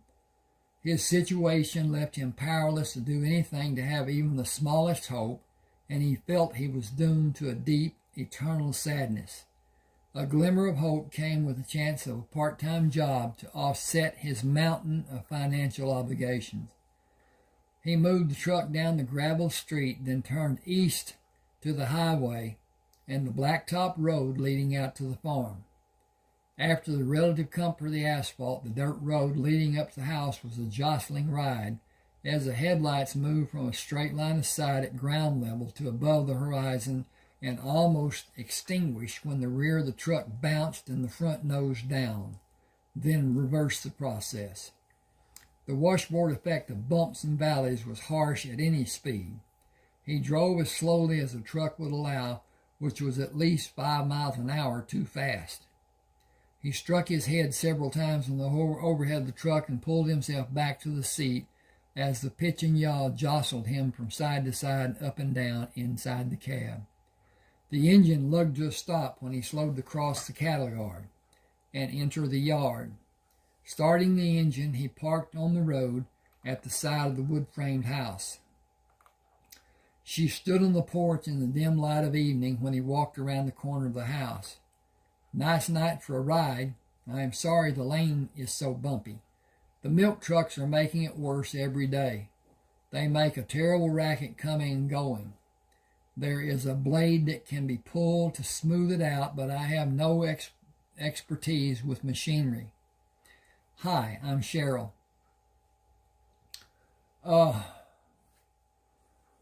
She extended her hand as he made his way up the 5 steps to the porch, pulling him gently toward her when he took the final step. "I hope you're bringing good news, as all else has been one bad load after another since I got here." She swung them around to bring him into the light when they began moving toward the open door. As she moved, light from the front room fell across the face of one of the most beautiful women Eric had ever seen. Blonde hair was exquisitely drawn into a bun that covered the back of her head. Eyes as blue as a pale afternoon sky, with only a shadow of cosmetics highlighting their companion lashes. He thought her nose was the most distinguished feature of her face. It turned up slightly, and her nostrils gently flared, then rounded perfectly. Her jaw was oddly square, but the oddity only enhanced her beauty. Full-lipped smile showing perfect teeth. "Did I say something wrong? You look so shocked." "Sorry. I expected a different kind of person than you to be here." "Different in what way?" "Oh," he stammered. "Well, more dressed up, more cityfied." Cityfied seems to be an expression people around here use very often. People are not often seen around here that cityfied would describe. I imagine Martha at the store would have been the first you heard it from. He realized he was still holding her hand and was not inclined to relinquish the comfort of its strength and softness. She did not withdraw. "You came to offer your help, and I accept. I want to keep the farm at least a year. Would you like to come inside with me? I have prepared tea. We can get glasses and sit out here in the swing. I am truly sorry, but I have nothing to add to the tea to make it more enjoyable. Excuse me a second."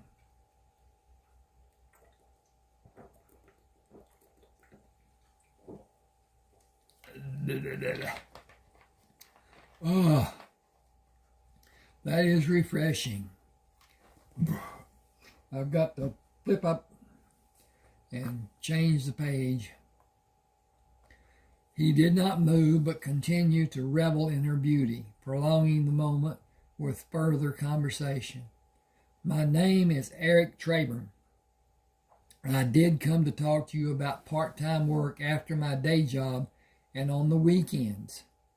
Considering everything involved, you should be aware of the magnitude of the labor that is needed and the necessary time involved. You are about to have a whole passel of pigs in a short time interval. 27 sows could bring as many as 300 or as little as 200 pigs.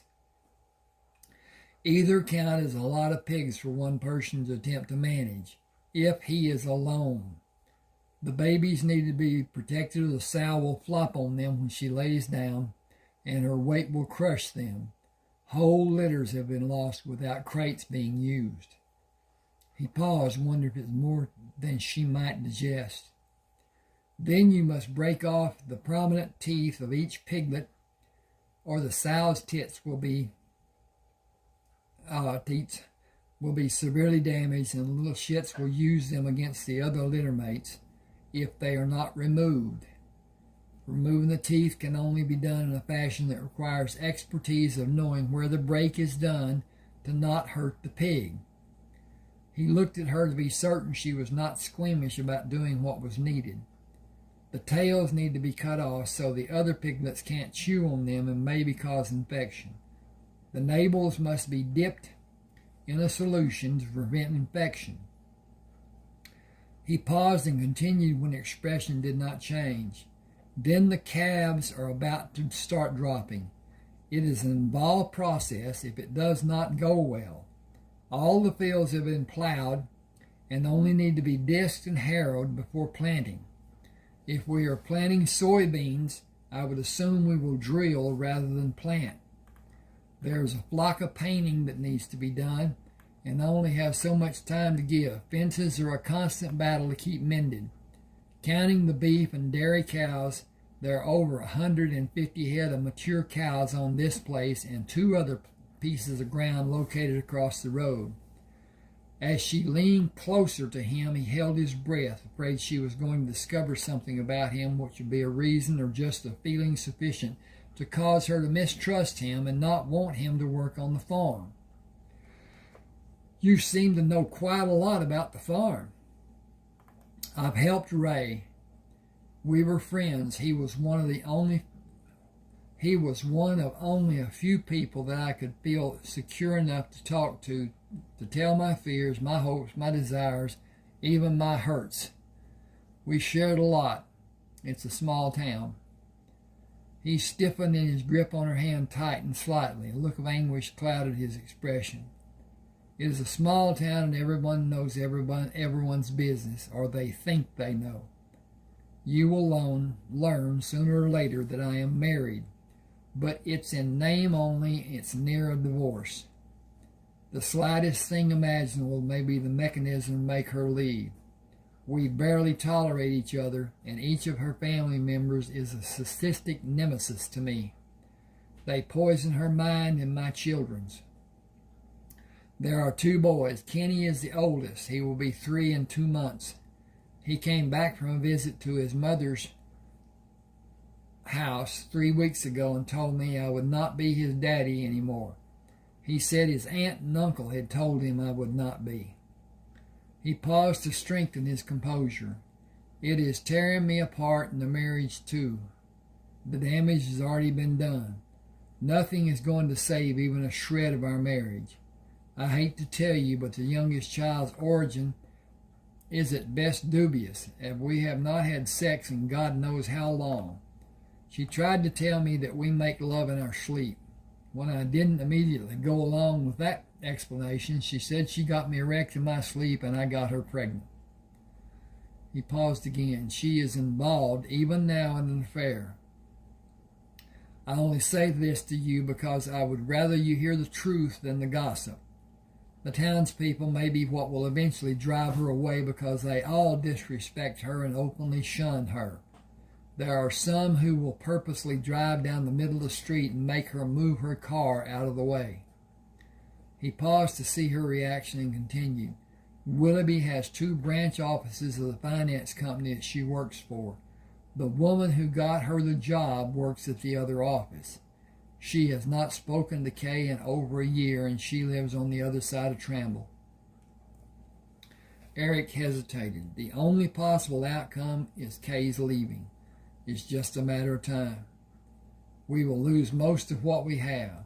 I have no idea what the judge will do to me, but his record leans toward helping women. With that all said, do you still want me? Oh yes, absolutely.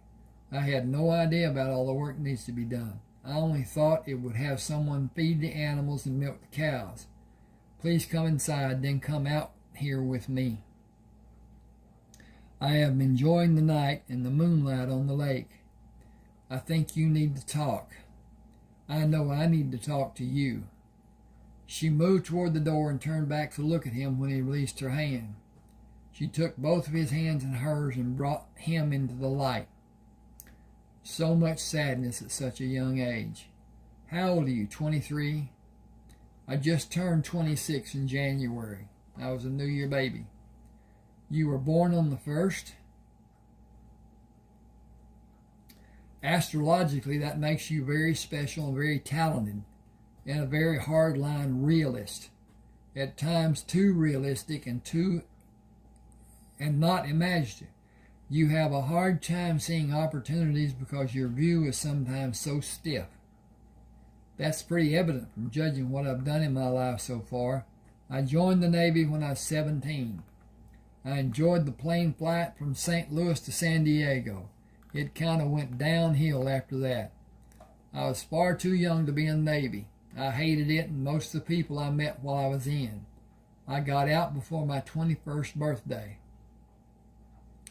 She pulled him closer. I was 23 when you were born. I was working on my degree in my last year of college. I took 3 years off to travel after I graduated. After that, I got my master's degree. College days were fun times. A lot of beer parties and a lot of other things. Those years helped me form some very important bonds, and that have led to contact with some very important and influential people. My major in college was in business. I enjoy my work, but I think I might give up full-time work to live here and only work part of the time. I want an easier, more laid-back life. Not a life of leisure, but an easier, less stressful life than I've had in the past. He smiled. Farm life can be enjoyable if you like the type of work it requires. It's boring and tedious if someone doesn't like it. I like doing the chores and farm living, but I would like to relax and do idle things like watch television sometimes too. Ray didn't want one. He said it was the devil's tool, and he may have been right about some people letting it take up all their time. He poured tea over ice in 2 large glasses. If you take him out to the swing, I'll bring ice and the tea pitcher. Eric placed the 2 glasses on the stand which stood between the wall of the house and the swing, then sat in the swing on the side away from the wall and held the swing in position until she could be seated. She sat on his right side, handed him a glass of tea, and swung her left arm over his head to rest in the back of the swing. Her left breast pressed into his right arm. He moved the glass from his right hand to his left hand and put his right hand on the top of his thigh. She stopped him as he raised the glass to drink. "Let's toast our partnership." She pushed her glass to his, turning her body farther into his. The contact had an immediate reaction from Eric. He edged his hand away from her to cover his erection from her view. He did not look at her and hoped the redness of his complexion was not visible in the dim light. To a lasting and productive partnership. He drank the tea, then drank again and asked for more, relieved when her body position was inches away from his after she settled back from pouring the tea. "Did Ray leave enough for you to pay a full-time man a minimum wage? I know a man who could come to work, but he is married and has to have a weekly payment. I am toying with the idea of my not being paid. It would only make the divorce settlement harder to live with. Will it be all right if I run some things by you about the operation of the farm?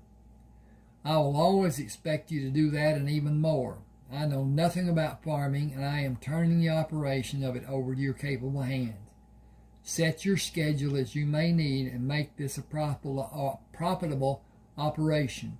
I will bow to your good judgment. As to your pay and mine, since we are working as a partnership, our pay will not happen until the crops are finished and the different animals are sold. Isn't that how farming works? It is. Sorry about that. It is. Usually the money from the farm operation is borrowed and the banks get the lion's shares and little is left for the farmer. We have to organize. Selling some of the old equipment and getting larger equipment will be the first step. Ray has all those tractors and could really only use 2 or 3. We need a tractor that is bigger than the Farmall M, but keep the M. It will do to pull some of the older equipment. I'd sell all the rest. That may be enough to pay for the bigger tractor. He only used a 2-bottom plow. I'll need a reversible 4-bottom plow later on, but before we start plowing this coming winter. He has a single-stage disc that's only 12 feet wide. The drill takes forever, but Ray liked it that way. I need volume and speed. Hang on just a second, please. And so we're up here and we're doing great. Okay.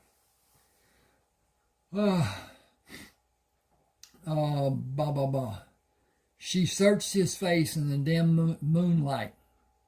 I don't have the slightest idea what you're talking about, but I know Uncle Ray liked to putter around the farm, and he didn't give a wink about what he called newfangled things. I know the earth here is excellent for growing, and I would like to be both productive and pleasant. I know that trying to do something with the wrong equipment can be a living hell. I don't have a large amount of money, but I do have some, and I have the ability to get whatever may be needed.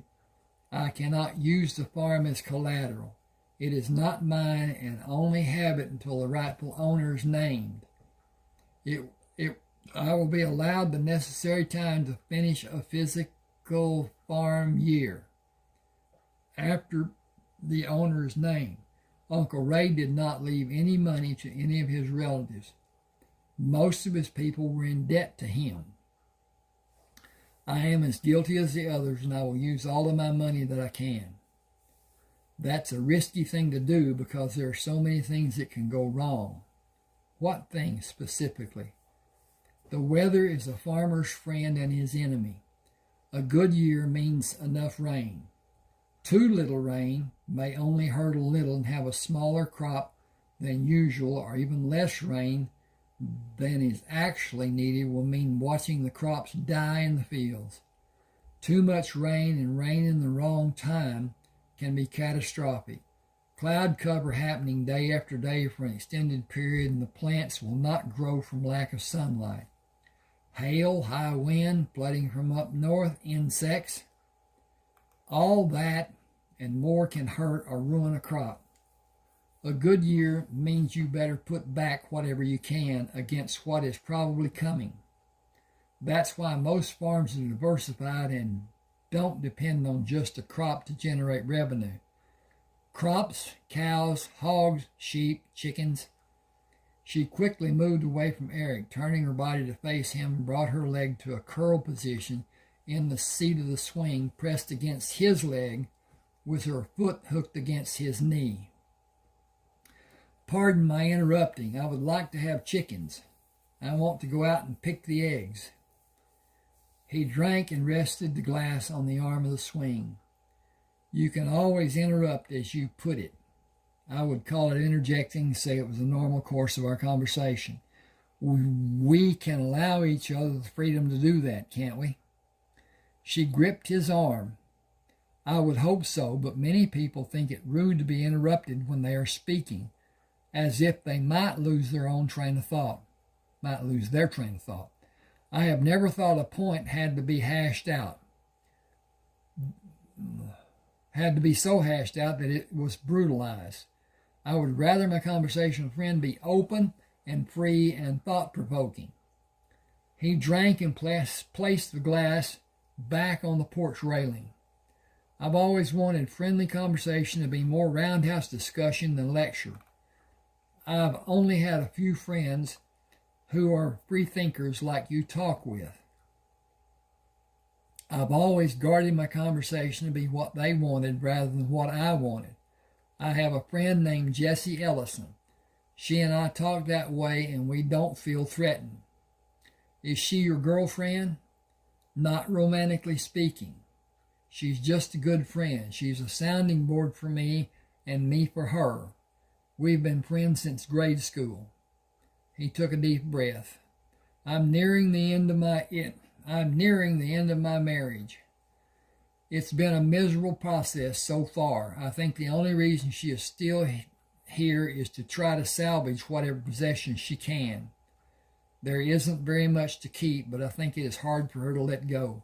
I stopped hoping for anything short of just getting out a long time ago. Have you ever been through anything like I'm doing? Heavens, no. That will never happen to me. I have been in relationships, but it's always been where I could tell him it was time for him to leave.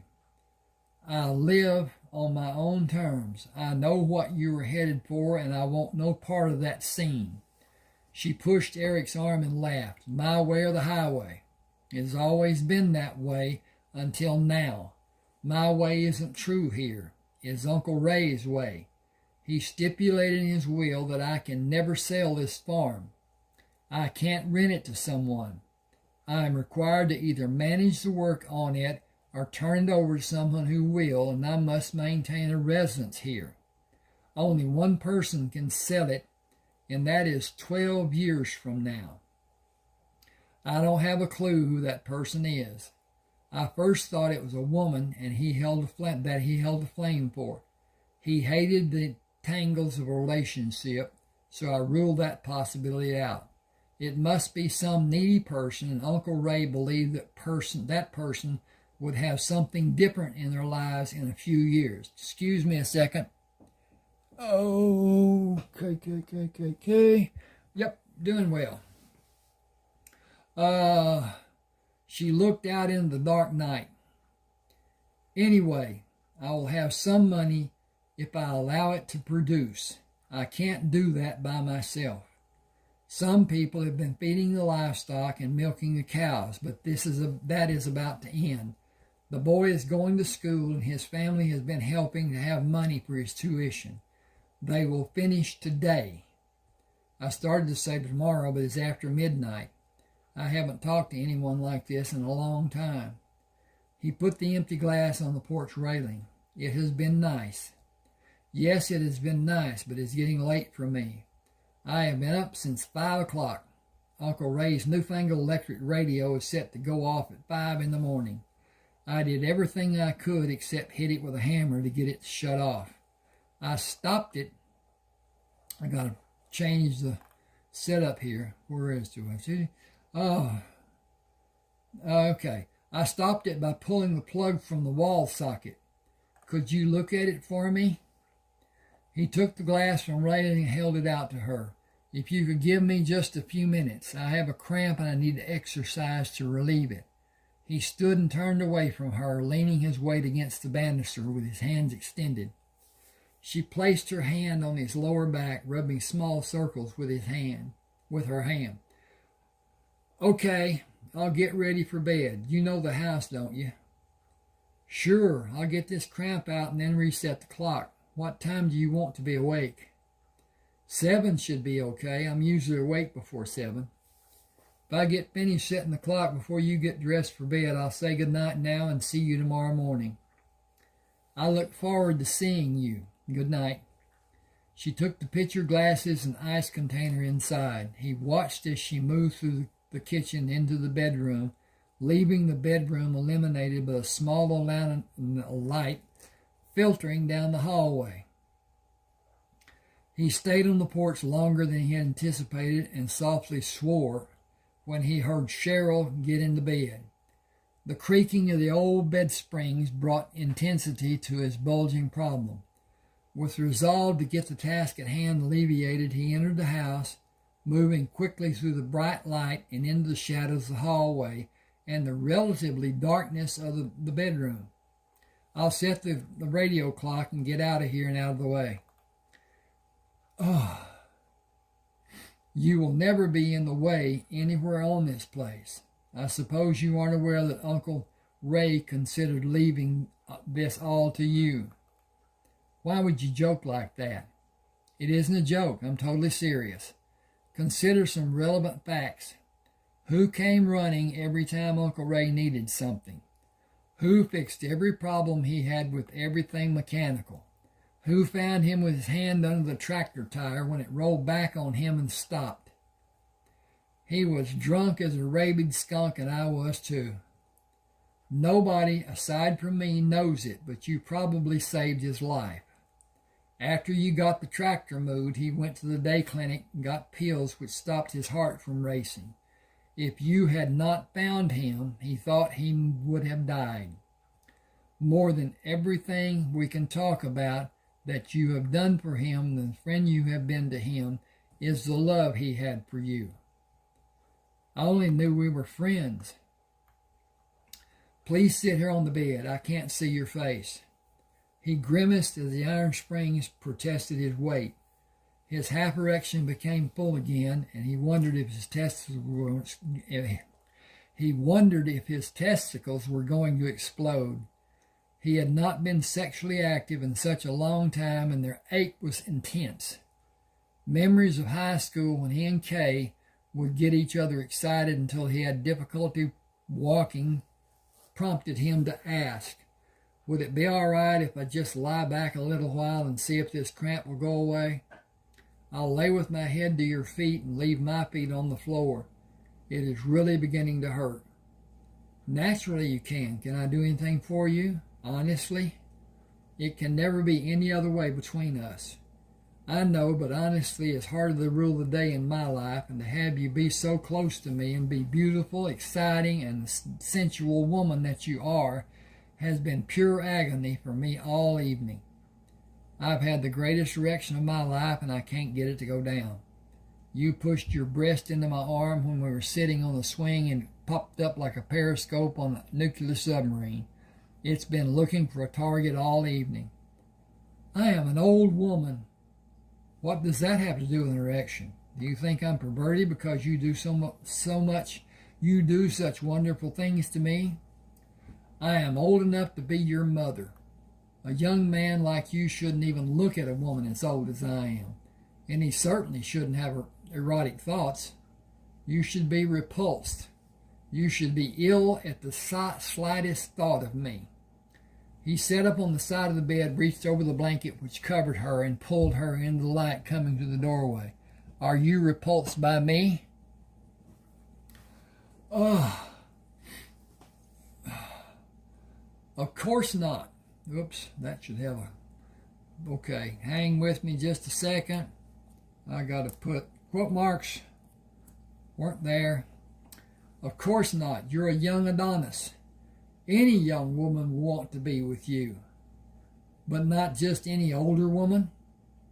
That is not saying any woman will not want to be with you, but there are certain priorities. Society does not treat May to December unions kindly. Does society rule your life? Heavens to Betsy, no. Mine neither. I march to whatever drummer I like. I have been close to death so many times in my life. I am going to live my life in whatever manner I'm able to choose. It may be dictated to me when this or that is out of the realm of possibility, but you aren't if you allow it. I'm going to change this and put that back there.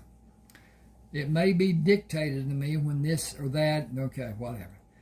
Then what would you do? Oh, wait a minute.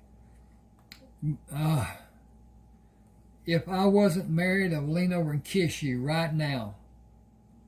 Then what would you do? Are you teasing me or simply making light of me? Neither one. I am merely wondering what you do or do not know. Know about what? Sex and sexual responses. I didn't know there was going to be a test. There is always a test, whether you know it or not. Someone is always judging you on any number of levels. For instance, and only to show the point I'm making about judgments. When you started up the lane, most people would have driven faster to go over the bumps in a shorter period than you did. You were then judged to be many things: patient, caring, intelligent or wise, experienced, diligent, perseverance. Should I continue? You made your point, but where does that include sexual knowledge? It does and it doesn't, but I was making the point of your being tested. The question of sexual knowledge or lack of knowledge is what would you do next that would be well received by your prey. She paused for effect. Yes, pray, because I have not exhibited any desire for you. Your kiss could be well received or send up a flag of warning. Then I could only wait to see what response I got from you. She put her hand on his arm. Would you jerk away from me if I sent a negative message, or will you jump at me like a waiting predator if I sent a message of acceptance? Or would you endeavor in either case to bring my response to a more favorable point by merely containing the kiss and make it many kisses, which are continuous and allow us to each build a base of desire? How much role would your tongue play? My tongue? You might have employed it. You may be right about my knowledge. I have no idea how my tongue could have been a part of our kissing. Haven't you ever kissed someone with your tongue? No, that's disgusting. On the other hand, it could be very pleasurable and very erotic. She paused. Enough of this. You're not going to do anything, so turn the light on and adjust the clock. Tell me about the man you're going to hire to work on the farm. He sat on the edge of the bed with his back to her, turned the switch of the lamp on the bedside table, and adjusted the clock. His name is Hector. It is a well-suited name for him. He is a Mexican national, here with a green card. The green band cannot come and get him and haul him away. He and a whole passel of Mexicans are living in the Walters' old house north of town. He hasn't been able to get work, and he's good with animals. I think he is a tireless worker, but we will have to see how much of my faith is warranted. It may be too much for him, and we may have to get another to help him. I'll bring him out in the morning. You can see if you want him to stay. I will merely tell him that I have a day of work for him, and we can go from there. I have worked him that way before. Do you trust him? I trust him to do the work he may be asked to do. I trust him to act as if he wants to keep the job and not do anything to jeopardize it. I trust him to keep his word to me. Would I trust him with a large amount of cash? Not if my life depended on it, because he will send every penny he possibly can to his family in Mexico. He will deserve much more than I'm going to pay him, but he has no sense of value about money. He never has had any. Oh, a few pesos, but nothing like we are able to make here in the States. Too much money, and he will think we are insane or outlandishly rich. Either way, he will not respect us, and before long he will hightail it out of here, and we will never get another Mexican to work for us. If he asks for money, tell him you only use credit cards and have no cash. Don't leave even a penny out where he can see it. Help him stay honest by removing any temptation. He put the radio back on the nightstand, turned the light off, and moved in the direction of the door. Again, good night. I'll be out early in the morning with Hector and maybe some others to help. Can you fix breakfast for 3 or 4 hard-working men? I'd happily make you breakfast and for all the other help you may bring. Good night, and remember to keep your temper in check, because your sign can become extremely violent when provoked. A woman who called herself a psychic once told me my sign was prone to hurting people, physically. That is total rubbish. I control me, and no outside force can make me do what I have never done. See ya. Sleep well. He left the house intent on going to his truck, then decided he was not going to endure the lane again. Walking around the truck, he went to the building where the tractors were stored. Ray had a tractor for each job he might want. Eric wanted only 3 to do all the jobs, or even as few as 2. He started the farmall in and hooked the blade to the 3-point hitch, then reversed the blade, allowing him to back down the drive and keep the tractor on an even plane rather than the bumps he experienced earlier. Less than 20 minutes later, he was driving over a smooth gravel road. He turned onto the asphalt and drove to Merle and Clayton's house and entered without knocking. Both Merle and Clayton were watching television, wearing only blue jeans. Merle stood to get a beer. Where the hell you been all week, Trey? Want a beer? I'd kill for one. I'm going to crash here tonight and get up early. You two want to spend the day with me out at Ray's place? I got a part-time job. It is just keeping this summer. It is just helping this summer and into harvest in the beginning of next year. She only has a farm on a year-to-year basis. He looked at both Merle and Clayton for a response and continued. I'm going to swing by and get Hector in the morning. You could bring the horses. I need to check on the cows and try to get a handle on all that needs to be done. I might need your help keeping everything straight, and someone needs to go into Willoughby to do a beer run. Clayton waved his hand. No need. I took our kitty and stocked up with good beer and that shit you like. Do you want a good one or keep on with that horse piss you call beer? Merle held his beer as a salute to Clay.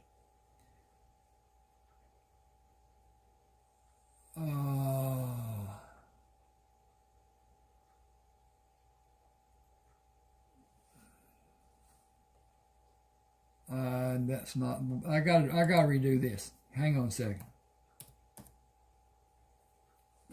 Merle held his beer as a salute to Clayton. We got pizza too. Want some? Who are you working for out at Ray's? I heard there was an old lady living out there now.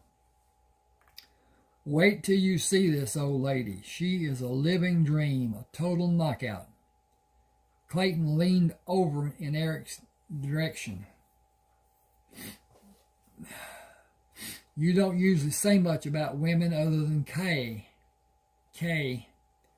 Is she really that good looking? Looks don't mean that much to you. What's going on? Man, oh man. I about dropped my teeth. Hang on a second. I think I got a comma coming up right there. Okay. She's almost as pretty as Jessie, but Jessie is more classical in her looks. Cheryl is less refined, but she did something special for me. I stood there like a schoolboy and plain acted stupid. We talked for a long time after I did my stupid act. I really enjoyed her. Man, is she smart. She has a master's degree in business. He sat in the overstuffed recliner. She said she would cook breakfast for us. Have we got some stuff to take out there? I don't know how much she may have. I'd hate to get out there and not have enough. Merle handed him a bottle of beer and a large slice of pizza. Thanks. Want to come out with me?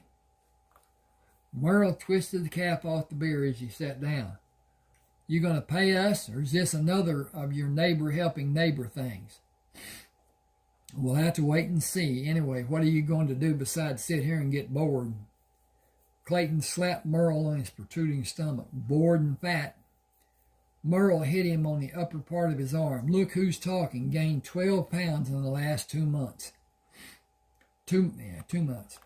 Growing men gain weight, and girls tell me a lot of it going where it does them the most good. Yeah, sure. That's why they call you Chief Littlepecker. You two knock it off before you get in another fight. As late as it is, I need to eat this and go to bed. After last night and working all day today, I'm pooped. Kay and I had another fight last night, and she did the old thing of leaving the bed to sleep on the couch and then coming back to tell me I could sleep on the couch, then leave again and come back. That went on for about 3 hours. My ass has been dragging all day. I can't go through that again, so I'm going to stay away from her a little while. She'll be just as happy if she doesn't have to put up with me. It may not help, but it can't hurt. He drank from the bottle. Then I had the good fortune to see Martha at the store. I had to go there to get a loaf of bread. Now everybody in this part of the world will know I went out to see Cheryl. Merle saluted him with a beer bottle. Welcome to the real world. Why should me and Clayton be the only ones to enjoy that fact of life? We washed clothes this afternoon. Yours got washed too. You need to clear the clothes off the bed to get ready to sleep, or just fall in on all of it. If you take my advice, you'll drink enough to really sleep either way. I'd only have a roaring headache in the morning. Can't afford that. I really need this job. I only paid the lawyer half his fee, and he isn't going to do a thing for me until he gets his money. Excuse me.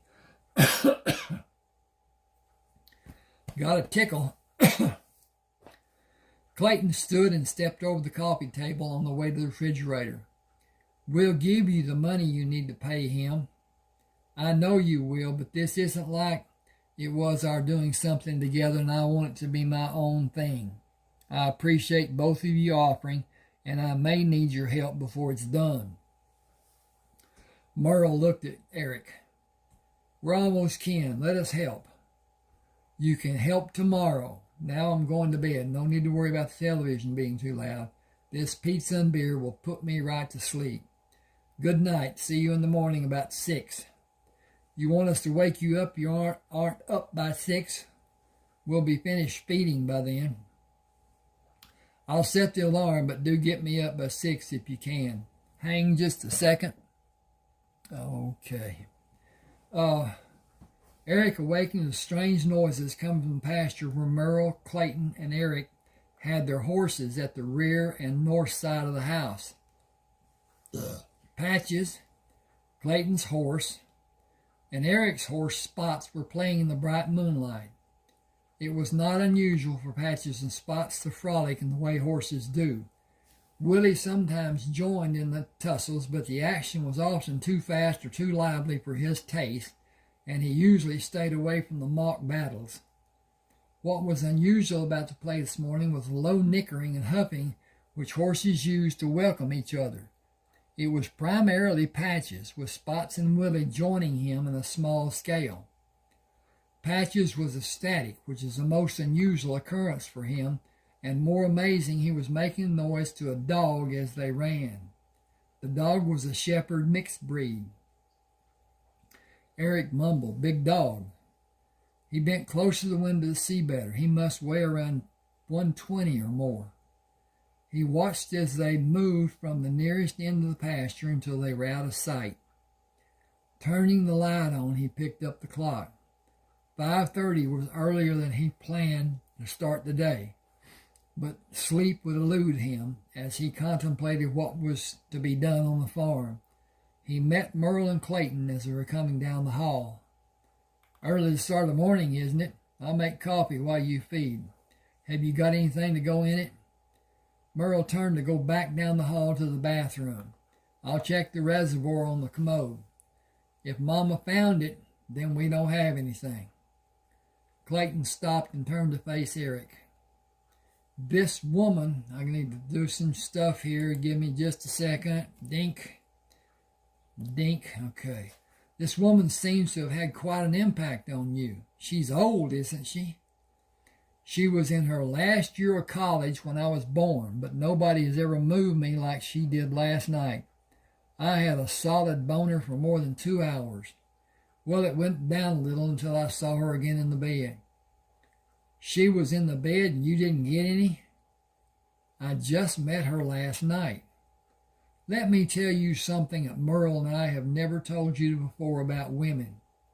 We get laid more by being with you than any other time. We go to the VFW or Eagles or Moose and you warm them up and me and Merle cool them off." He put his hand on Trey's shoulder. "We tell them if they go to bed with us, we will tell you how good they are and get you to come to see them. And I guess that promise works. Give me a break. Are they all blonde?" Clayton continued, "You laugh all you like, but you better believe it works. And it works every time. It hasn't ever failed. Has it, Merle?" Merle handed Eric a bottle with water dripping from the bottle. "I wiped it down, but I missed a little." He shook the moisture from his hand. "No, really, Clayton isn't shitting you. One girl over at Sims kept going on and on about you, and I told her we were best friends. I told her I'd put in a good word for her, and she just about screwed my socks off.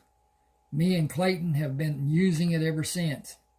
It hasn't ever failed, and I'm talking about some damn fine-looking women." He stopped and grinned. "The bad part is this one girl I was already doing saw you when we stopped at the store. It took more than an hour for me to get anything to happen." He squinted his eyes at Trey. "Honestly, you don't have a clue how many women think you are out of their league and won't even try. They just get starry-eyed and go sit in the corner. Personally, I like it that way. Then us less handsome men can get a little action. Eric, I need to change this. Yeah, hang with me just a second. I'm using tray there when I shouldn't. Okay. Eric looked perplexed. Perplexed. Fine friends you are, don't even tell a friend when he's wanted. Clayton moved his hand to grip the upper portion of Eric's arm. Honestly, do you think you might start something with Cheryl? If you do, me and Merle need to watch what we say. You never know how a woman will take even the smallest wisecrack or joke. Do we need to be careful? Eric shrugged. Let's just say for now that I would not be able to tell you no. Last night, I was in absolute heaven. Absolute hell, too. She's really easy to be with, but I don't know how she feels about me because she talked about her age difference. It's just too early to tell, so do watch what you say. We'll see how it plays out. As they moved into the kitchen, Eric went to the sink and looked out the window. The horses were not in sight. He started coffee while Merle and Clayton went out to feed. Considering the interaction between the animals which he had witnessed, he thought it would be best to tell no one. He didn't think anyone would believe him because Patches hates dogs. The whole town had been warned to keep their dogs away from him. He would do anything possible to catch one and kill it if nobody stopped him. Removing the top from the bottle, he laced the coffee with amber fluid. Slowly sipping, he drank the coffee. He found his hat and, without waiting for Merle and Clayton, left the house, placed the bottle in the glove box of his truck, and drove across town to locate Hector, who walked out of the house to meet Eric. ¿Cómo está, Eric? Muy bien, ¿es tú? Muy bien. You need work? Trabajo? Sí. Do you have trabajo today? Uno día. Es todo. One day, that's all. Want más. Need mucho dinero. Cuando mucho. Do you want to work today and eat? Comida mucho? Home cooking. If you do, shut up and get your sombrero. Vámonos para su casa. Eric was deep in planning the day and did not speak as they drove to the farm. As the truck turned into the lane leading to the house, Hector sat up straight from the slouch position he had been sitting in. Mr. Ray's ranchero? Trabajo aquí? Miss Cheryl's farm. Trabajo aquí. The work is here. Is that good for you? Muy bien. Hector liked puerco. The puerco are about to have niños, baby pigs. Do you want to ayudo? Puercos? Sí, help mucho. Ferro, fix, feed, lavos, how you say. Wash. Do you want Hector a judo puerco now? Maybe mañana. Today will be a cleaning day. This morning and afternoon milking cows. Vacas. There are only 12 that are milking now. They are going to be around 50 milking in a month or so. He saw the white top of the Woods horse trailer in his rearview mirror. Clayton and Merle Woods are right behind us. They brought our horses. You stay away from the line back dun that we call Patches. Done. Never know when he may decide to take a plug out of you. Hector was not sure what Eric meant. Con permiso, como es take the plug? What is it? It is an expression about biting. In Espanol, mordor. We sometimes chew tobacco, and the bitten part we say is a plug. It is a Western colloquialism or saying, stay away from the brown horse, mucho peligro, much danger. They drove by the house on the way to the barn without seeing Cheryl. Eric was both disappointed and relieved. He wanted to see her, but did not want the distraction from his work her presence would cause. He could only surmise what his reaction to seeing her for the first time in daylight would be. The embarrassment of the previous night was still vivid in his mind. Hector, can you start the tractors? Sí, paseo, también. Where did you drive a tractor? Sí, big hacienda in Mexico. Drive many, break ground, plant the seed, mucho trabajo. I'll show you which tractors need to be cleaned and which ones need to be greased and maintained. We're selling the ones you will be cleaning. They need to be as clean as you can get them, but hurry too, okay? Oh, sí, Hector makes shine. Muy pronto. Make milk, you see. Work on the tractors after you milk and clean the dairy. I will help if you need me. No, senor, I milk. I fix too. Clayton backed the trailer into the pens where they could back the horses out of the trailer without worry of someone new being hurt or upsetting the horses. Spots was laid back where Patches was high-strung. Willie was alert to anything he might be alarmed about. He seemed at certain times to make his own problems. He was not the type of horse a beginner would be able to ride. Patches bowed to authority and the steady hand. He was roguish otherwise and was prone to do anything which was unexpected. Spots relished the unsuspecting rider who sat in his saddle as if in a chair. He would buck the rider off and stand near the unseated rider to be remounted and possibly do it again. The three horses each required a firm hand from the knowledgeable rider. Hang on just a second. Okay. I'm gonna... Okay. I'm going to stop here. Please subscribe to my channel. Please hit the like button. Both of those things really help the algorithm. And the thing about the YouTube is the algorithm and the changes that YouTube makes and the points that it does, because it's IT and it does things that whatever. One of my books, called Best of Luck, has 3 antique pistols on the cover. They took the cover off my YouTube channel and said that I had a strike because I was promoting the purchase of handguns. I sent a reply, and 5 days later, the part they took off came back. I had in the meantime worried that they would see it in other places and gig me. And if you get 3 strikes on YouTube, you're done. There's no qualification. You're done.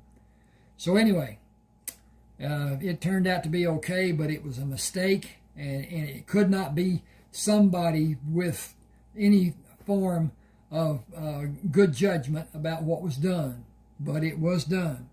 Now, appreciate this. If you want to buy books of mine, I have 30 that are published, one that is not, and it's published, in fact, because it's on YouTube. But at any rate, send me an email. Tell me which one you want. I will send you a email with an attachment of that ebook. Remember, these are fiction. Nothing in these are actually true to be held to be this is that or this is that. It's what it is. It's fiction. And you can say it's poetic license. You can say whatever it is, blah, blah, blah. Understand that it's not real. It is fiction. It's entertaining. I enjoy writing it. I enjoy reading it. I don't enjoy editing it, but that's one of those things too. At any rate, thanks for being with me. Hope you enjoyed.